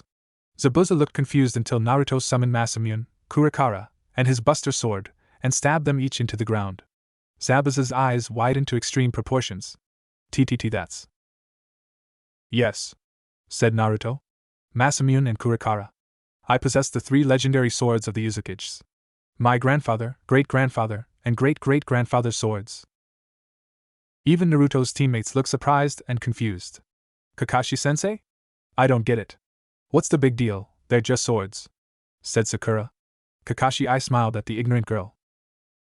You stupid little brat. These swords are legendary.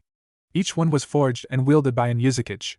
Your teammates' grandfathers were the 3 greatest swordsmen to ever live. Each of those swords alone are priceless.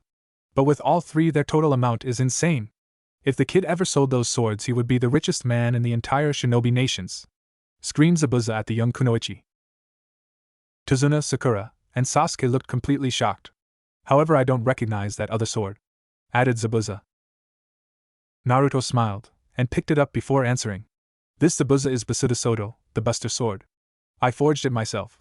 Going along with tradition, this is my sword. The sword of the Prince of Yuzu, I guess you could call it. Again, Team 7 looked surprised. He made that, Kakashi-sensei? Kakashi nodded. Yes, Sakura. The fact is, there is a lot that none of you know about my Ototu. Zabuza was grinning like a madman. Naruto resealed all of his swords with the exception of his Buster Sword. He picked it up as if it was the lightest thing in the world and got into his stance. His yellow fox mask reappeared on his face in a blaze of blue flames. Zabuza at once let out all of his chakra and killing intent into the air. His body was shrouded with chakra that formed a giant Oni mask behind him. Sakura, Tazuna, and Sasuke started to shake and shiver at the horrifying display of power. Gravity seals, KI. Resistance seals, KI. Chakra restriction seals, KI. The ground around Naruto caved in, and everyone except Kakashi, Zabuza, and Haku had to struggle to stay standing as Naruto's oppressive chakra shrouded his body, and bled into the air in a massive maelstrom of power that blew away any remaining mist. I'm ready now, Zabuza-san. Come get some. In a burst of flash step, Naruto was upon Zabuza, who had to use both hands to hold back the Buster Sword. Zabuza pushed Naruto back and the two quickly began attacking each other with gusto. To everyone but Haku and Kakashi it was too fast to follow. All they saw were sparks flying. Once in a while Zabuza and Naruto would appear, swords locked together before one of them pushed the other back and they disappeared again. Naruto was having the time of his life. This was the first real challenge he had had since sparring with his ancestors. Zabuza was going all out, and so was he. The two quickly increased their already fast pace, and Kakashi soon had to rely solely on his Sharingan to follow the two wild swordsmen. This is incredible, said Tazuna, eyes wide and hands shaking. Sakura nodded her head dumbly in agreement. Sasuke, however, was impressed, but also a bit envious. How does he already have so much power? I need to have this power too. I am an Uzushiogakure, the elite of the elite. I need to be this strong if I'm ever going to stand a chance against Itachi. Haku was having thoughts of her own. This boy is indeed strong if he can match Zabuza-sama. I'm thankful that I don't have to fight him. He seems like a good person. I wonder what it is he fights for. Meanwhile, Zabuza was having his own thoughts. This Gaki is something else. I haven't had so much fun since sparring with Kisame. The fighting shinobi were unrelenting in their attacks, a constant flurry, rapid swings, sudden blocks, and powerful kicks. Not once did the other look away from his opponent. That damn mask is infuriating. I can't read him at all. Hey Gaki, how about we kick this up a notch? Naruto nodded. I thought you'd never ask, Naruto said with some humor in his voice. Water style, water clone jutsu. Suddenly there were 5 water clones of Zabuza attacking Naruto. One ran up from his left. Naruto shifted his Buster Sword into his left hand, and summoned his Kurikara into the other. He attacked at the real Zabuza with his left hand, and after Zabuza blocked it, he spun around and sliced down the water clone with Kurikara. He Leslie summoned up 4 shadow clones, each with a Buster Sword, who broke off to attack the charging water clones. He resealed Kurikara and quickly had to use both hands to hold back Zabuza's guillotine sword. Sparks flew everywhere as the 2 swordsmen and their clones fought on. The sword fight went on for another 10 minutes, and now the 2 swordsmen stood across from each other on the water. Zabuza was looking worse for wear. The clones were long gone, and Zabuza's chest was a myriad of cuts and gashes. None were too severely life-threatening, but they hurt like a bitch. He was breathing visibly hard as well. Naruto himself was sporting a few gashes, and his mask had a nice shallow scar across it. His breathing was a bit labored as well. Naruto then decided this had gone on long enough. Zabuza-san, as much fun as this has been, I think it is time we ended this. I really hope you can dodge this, cause the truth is, I've never used it in combat before. Everyone watching looked curious, Zabuza included. Suddenly Naruto's sword glowed blue as he lifted it in the air with both hands. Getsuga Tensho. Naruto swung his body and the sword down in a diagonal slash. A massive, blue chakra fang was expelled from the blonde sword. It rushed at Zabuza, who held up his sword to shield himself. The chakra fang hit him head-on and blasted him back into a tree. Zabuza opened his eyes with a groan. His sword, which he was still holding in front of his face, suddenly grew a wicked scar before it broke in 2 pieces. Everyone watching had to pick their jaws of the floor as they looked at the destruction from the powerful attack. Holy shit! Screamed Tazuna, at the upturned earth. A/N remember when Ichigo first used the Getsuga Tensho against Urahara? Haku was crouched next to her master in an instant. Zabuza-sama, are you alright? Cough, cough. Yeah, I'm fine. Kami, Gaki, you did a number on me. You win, a deal's a deal. Later.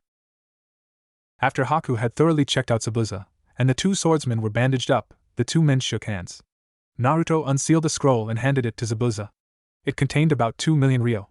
Zabuza said it was too much, but Naruto insisted he take it. It's for the cause, he said to the grateful Miss Shinobi. Zabuza and Kakashi then came up with a plan. They decided that at the end of the week they would all meet on the bridge. They would stage a fight, and when Gato no doubt showed up with more of his thugs, they would kill the bastard. Naruto asked Zabuza for the man's broken sword. He said once they got in town he would find a forge and repair it for him. Naruto was to meet up with Haku in the forest outside of town in a few days to give her the sword for her master. After all the plans were made, Tazuna led Team 7 to his house where they were currently eating dinner. Tazuna explained to the team the story of Kaiza, and the heroic stepfather's death, after Inari ran upstairs depressed. After the saddening story, however, Tazuna lifted the mood of the room by recounting the events of Naruto's fight to Tsunami. That was amazing, Naruto. A really great fight, said Tazuna, who had just finished telling the story to an impressed-looking Tsunami. Naruto rubbed the back of his head and chuckled sheepishly. Hey, thanks. I'm just glad I finally got a chance to test myself against a true swordsman. Kakashi smiled. Orotu, I'm so proud of you. Not only did you defeat an A-rank missing nin, you also averted conflict. You made a deal that ended us from having to really fight to the death with Zabuza, and the money you gave him could potentially save many innocent lives in the Mist Civil War. Your parents would be proud. Naruto looked down at his food with a small smile on his face. Thanks, Nisan, that means a lot. So we take out Gato at the end of the week, Kakashi stated to his team. Suddenly Tazuna's grandson Inari was looking at the gathered shinobi. You're all gonna die, he said as if it were a fact of life. Inari, yelled Tsunami. Gato is too powerful, he's going to kill you all. Everyone was quiet. You stupid ninja, you probably all have cushy lives at home. You don't know what it's like to suffer. You don't know the pain we've gone through. Sasuke glared hard at the young boy, and Naruto, who had his hair shadowing his eyes, started laughing humorlessly. Inari looked pissed, and everyone else looked strangely at Naruto, except for Kakashi, who looked down somberly. Naruto raised his head and looked at Inari with such powerful intensity that Inari gasped and took an unconscious step back. We don't know pain, you say? We don't know what it's like to suffer? While it's true your life hasn't been easy, at least you have a mother and a grandfather that love you. You have food on your table. Your life seems pretty good to some of us. Kakashi here lost his mother when he was young, and his father not long after. Then, he lost both of his teammates, and years later the man he looked up to as his father figure. Sasuke's own brother executed his entire family. My father and mother died on the night of my birth. My father gave his life to seal the Kyuubi no Yoko into my body. At the age of 4, the orphanage I lived in kicked me out into the streets. For 3 months I lived in an alleyway and ate food out of a dumpster, before the Hokage found out what happened. Every week I was beaten, some nights to the brink of death. This, however, intensified on my birthdays, where the beatings got especially gruesome. On my 5th birthday, after being cut and burned, I was well, it doesn't much matter. By now Sasuke had his head down, as did a pale-looking Kakashi and Tazuna. Kakashi even more so because he knew what Naruto was about to say. Sakura was teary-eyed, as was a shocked-looking Tsunami. So you sit there and tell me that we don't understand suffering? Kid, your life is sad, and I truly sympathize, but remember this, someone always has it worse. Your father was murdered by Gato, and Wave lost hope. It's sad, and I am sorry for your loss. However, you still have your mother and your grandfather, who are both suffering just as much as you are. You, however, dishonor both of them when you act the way you have been. Your father lost his life fighting for the freedom of Wave. He stood up to Gato, and what do? You sit here and whine about how sad your life is. If you want your life to be better, change it. If you want something, you fight for it, and if you want to protect someone, you protect them. That's what your grandfather is doing right now. He's risking his life for you and your mother. He came to Konoha to hire us, knowing that he might not make it back alive. He is a great man, like your father. You, however, are a coward like Gato.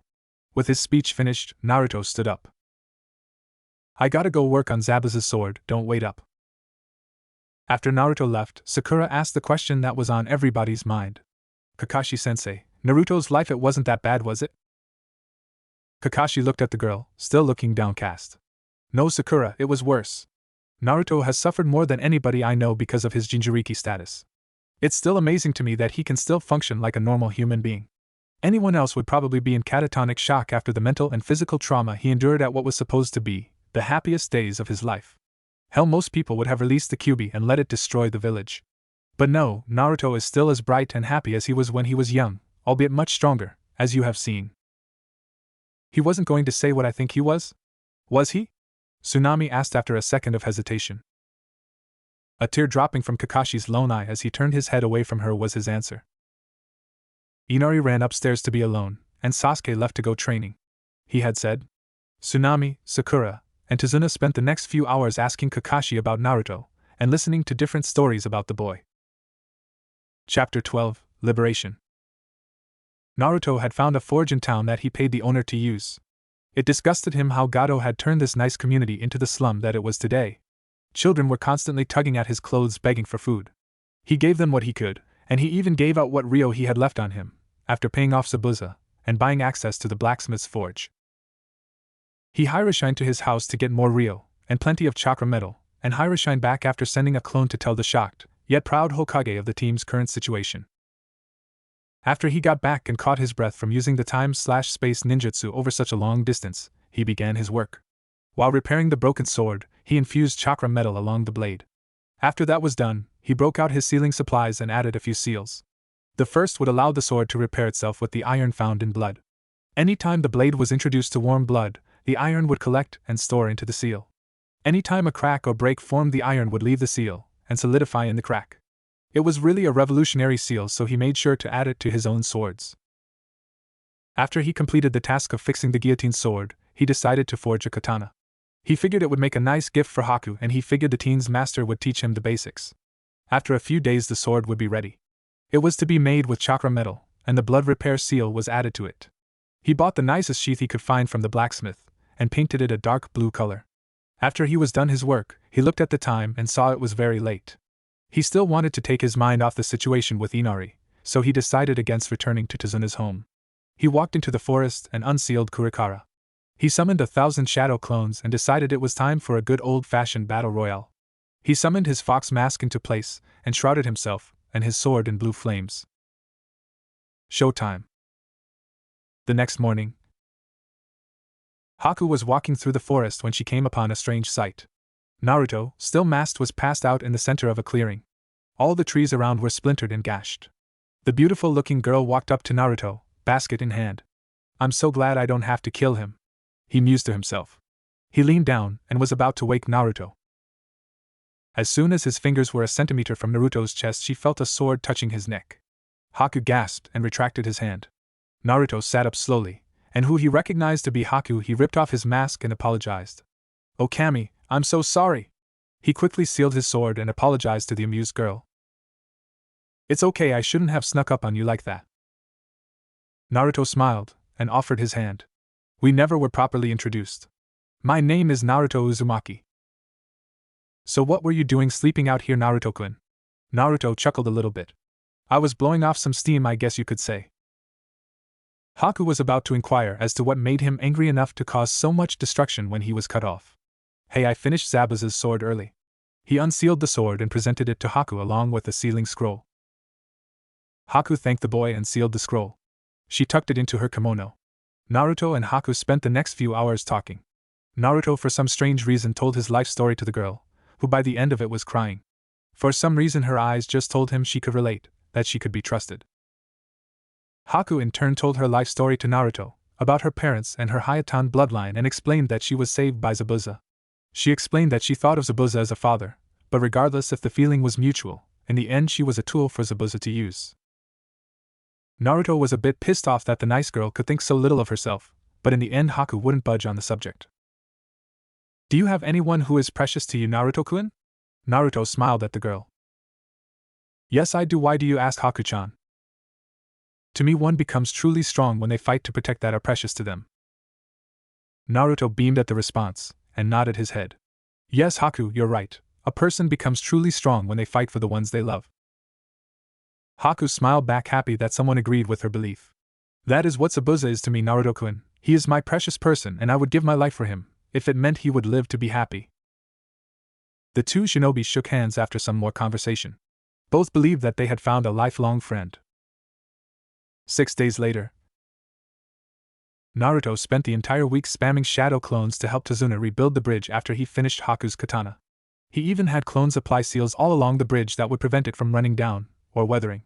He added some seals to add extra strength so it could hold up against even low-level jutsu and low-grade exploding tags. Kakashi trained Sakura and Sasuke in water walking, having been taught tree walking shortly after becoming a team, while Naruto had clones protecting Tazuna's house, as he himself protected Tazuna daily. After the two genin had finished learning water walking, they advanced to learning a few low-level jutsu. Finally the day had arrived.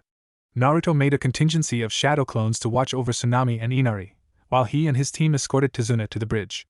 The day before, Tazuna had told all of his workers not to come in for the day. When they got to the bridge, they were greeted to the sight of Haku and Zabuza standing in the center.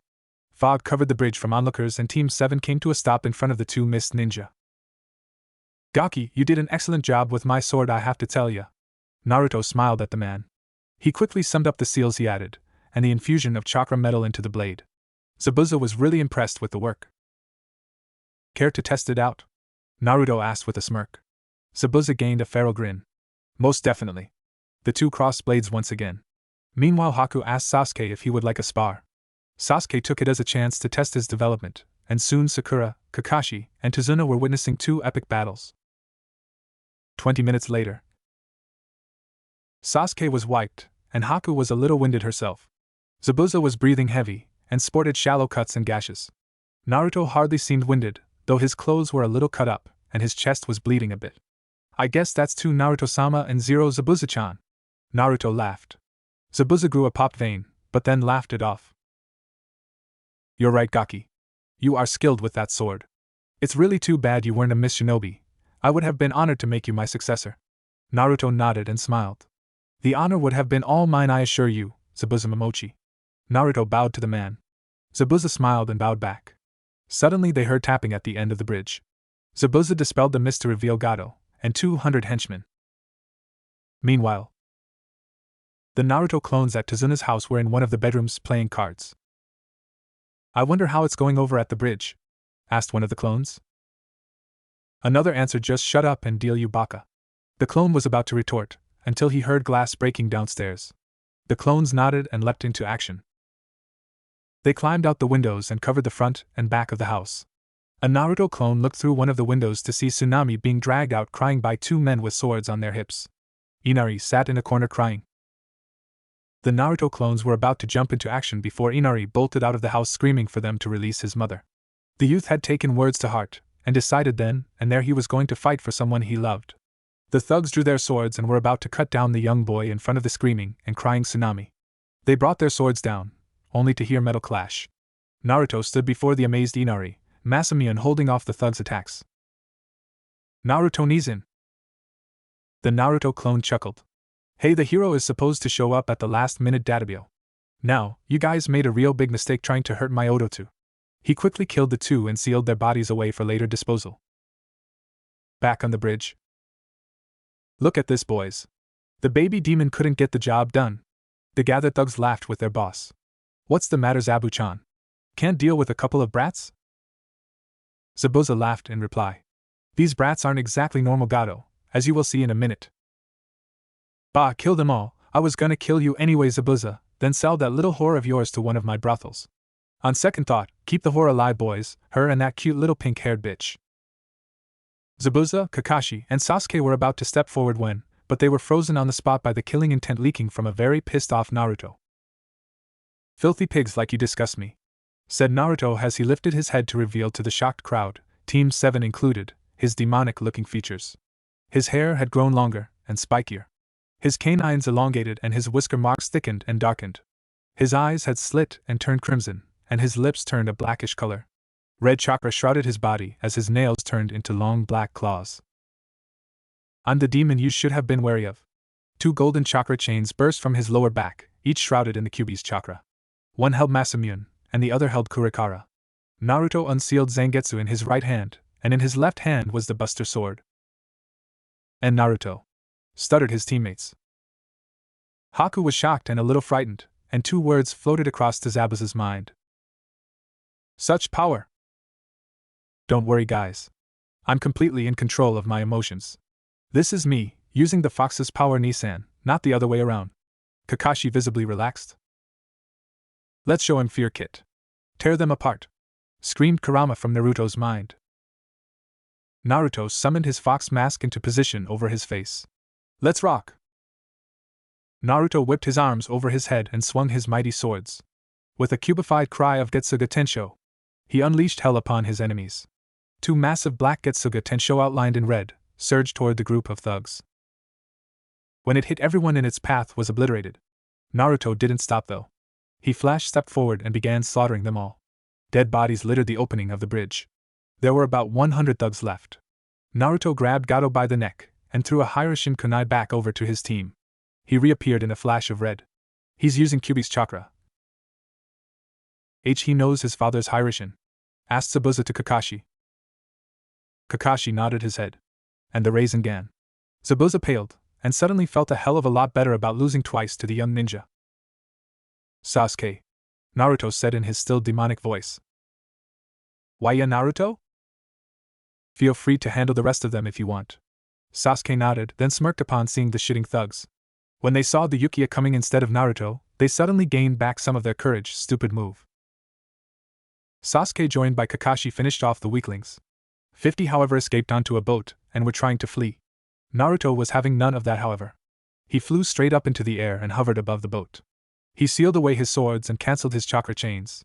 Fire style, fire dragon jutsu, he flew through hand seals, and suddenly a massive purple fire dragon nosedived into the boat, vaporizing any passengers. 3 days later, Team 7 was standing on the newly finished bridge about to leave. Zabuza and Haku were there as well, along with the entire village of Wave. Naruto Nizan. You really have to leave? Naruto chuckled and ruffled the teary-eyed boy's hair. Yes, Odotu, I really have to leave. But this isn't goodbye forever. I will be sure to drop by if I am ever in the area. But I have something for you. Naruto pulled out a necklace with smaller-sized Hiroshin kunai on it. Protect your mom and grandfather with everything you have. But if you ever truly need my help again, throw this kunai and I'll be there in a flash," Naruto said with a smirk. Inari happily put it on. "Hakuzubuza, I have one for you too as well." He gave his new friends a similar necklace with a full-sized kunai which they put on immediately. "I also made you this, Haku-chan." Naruto unsealed a beautiful katana. Its sheath was dark blue like its handle. Stylized on the sheath were white flowers which petals looked like snowflakes. Hanging from the handle was a small silver chain, and hanging from it was a small jeweled snowflake.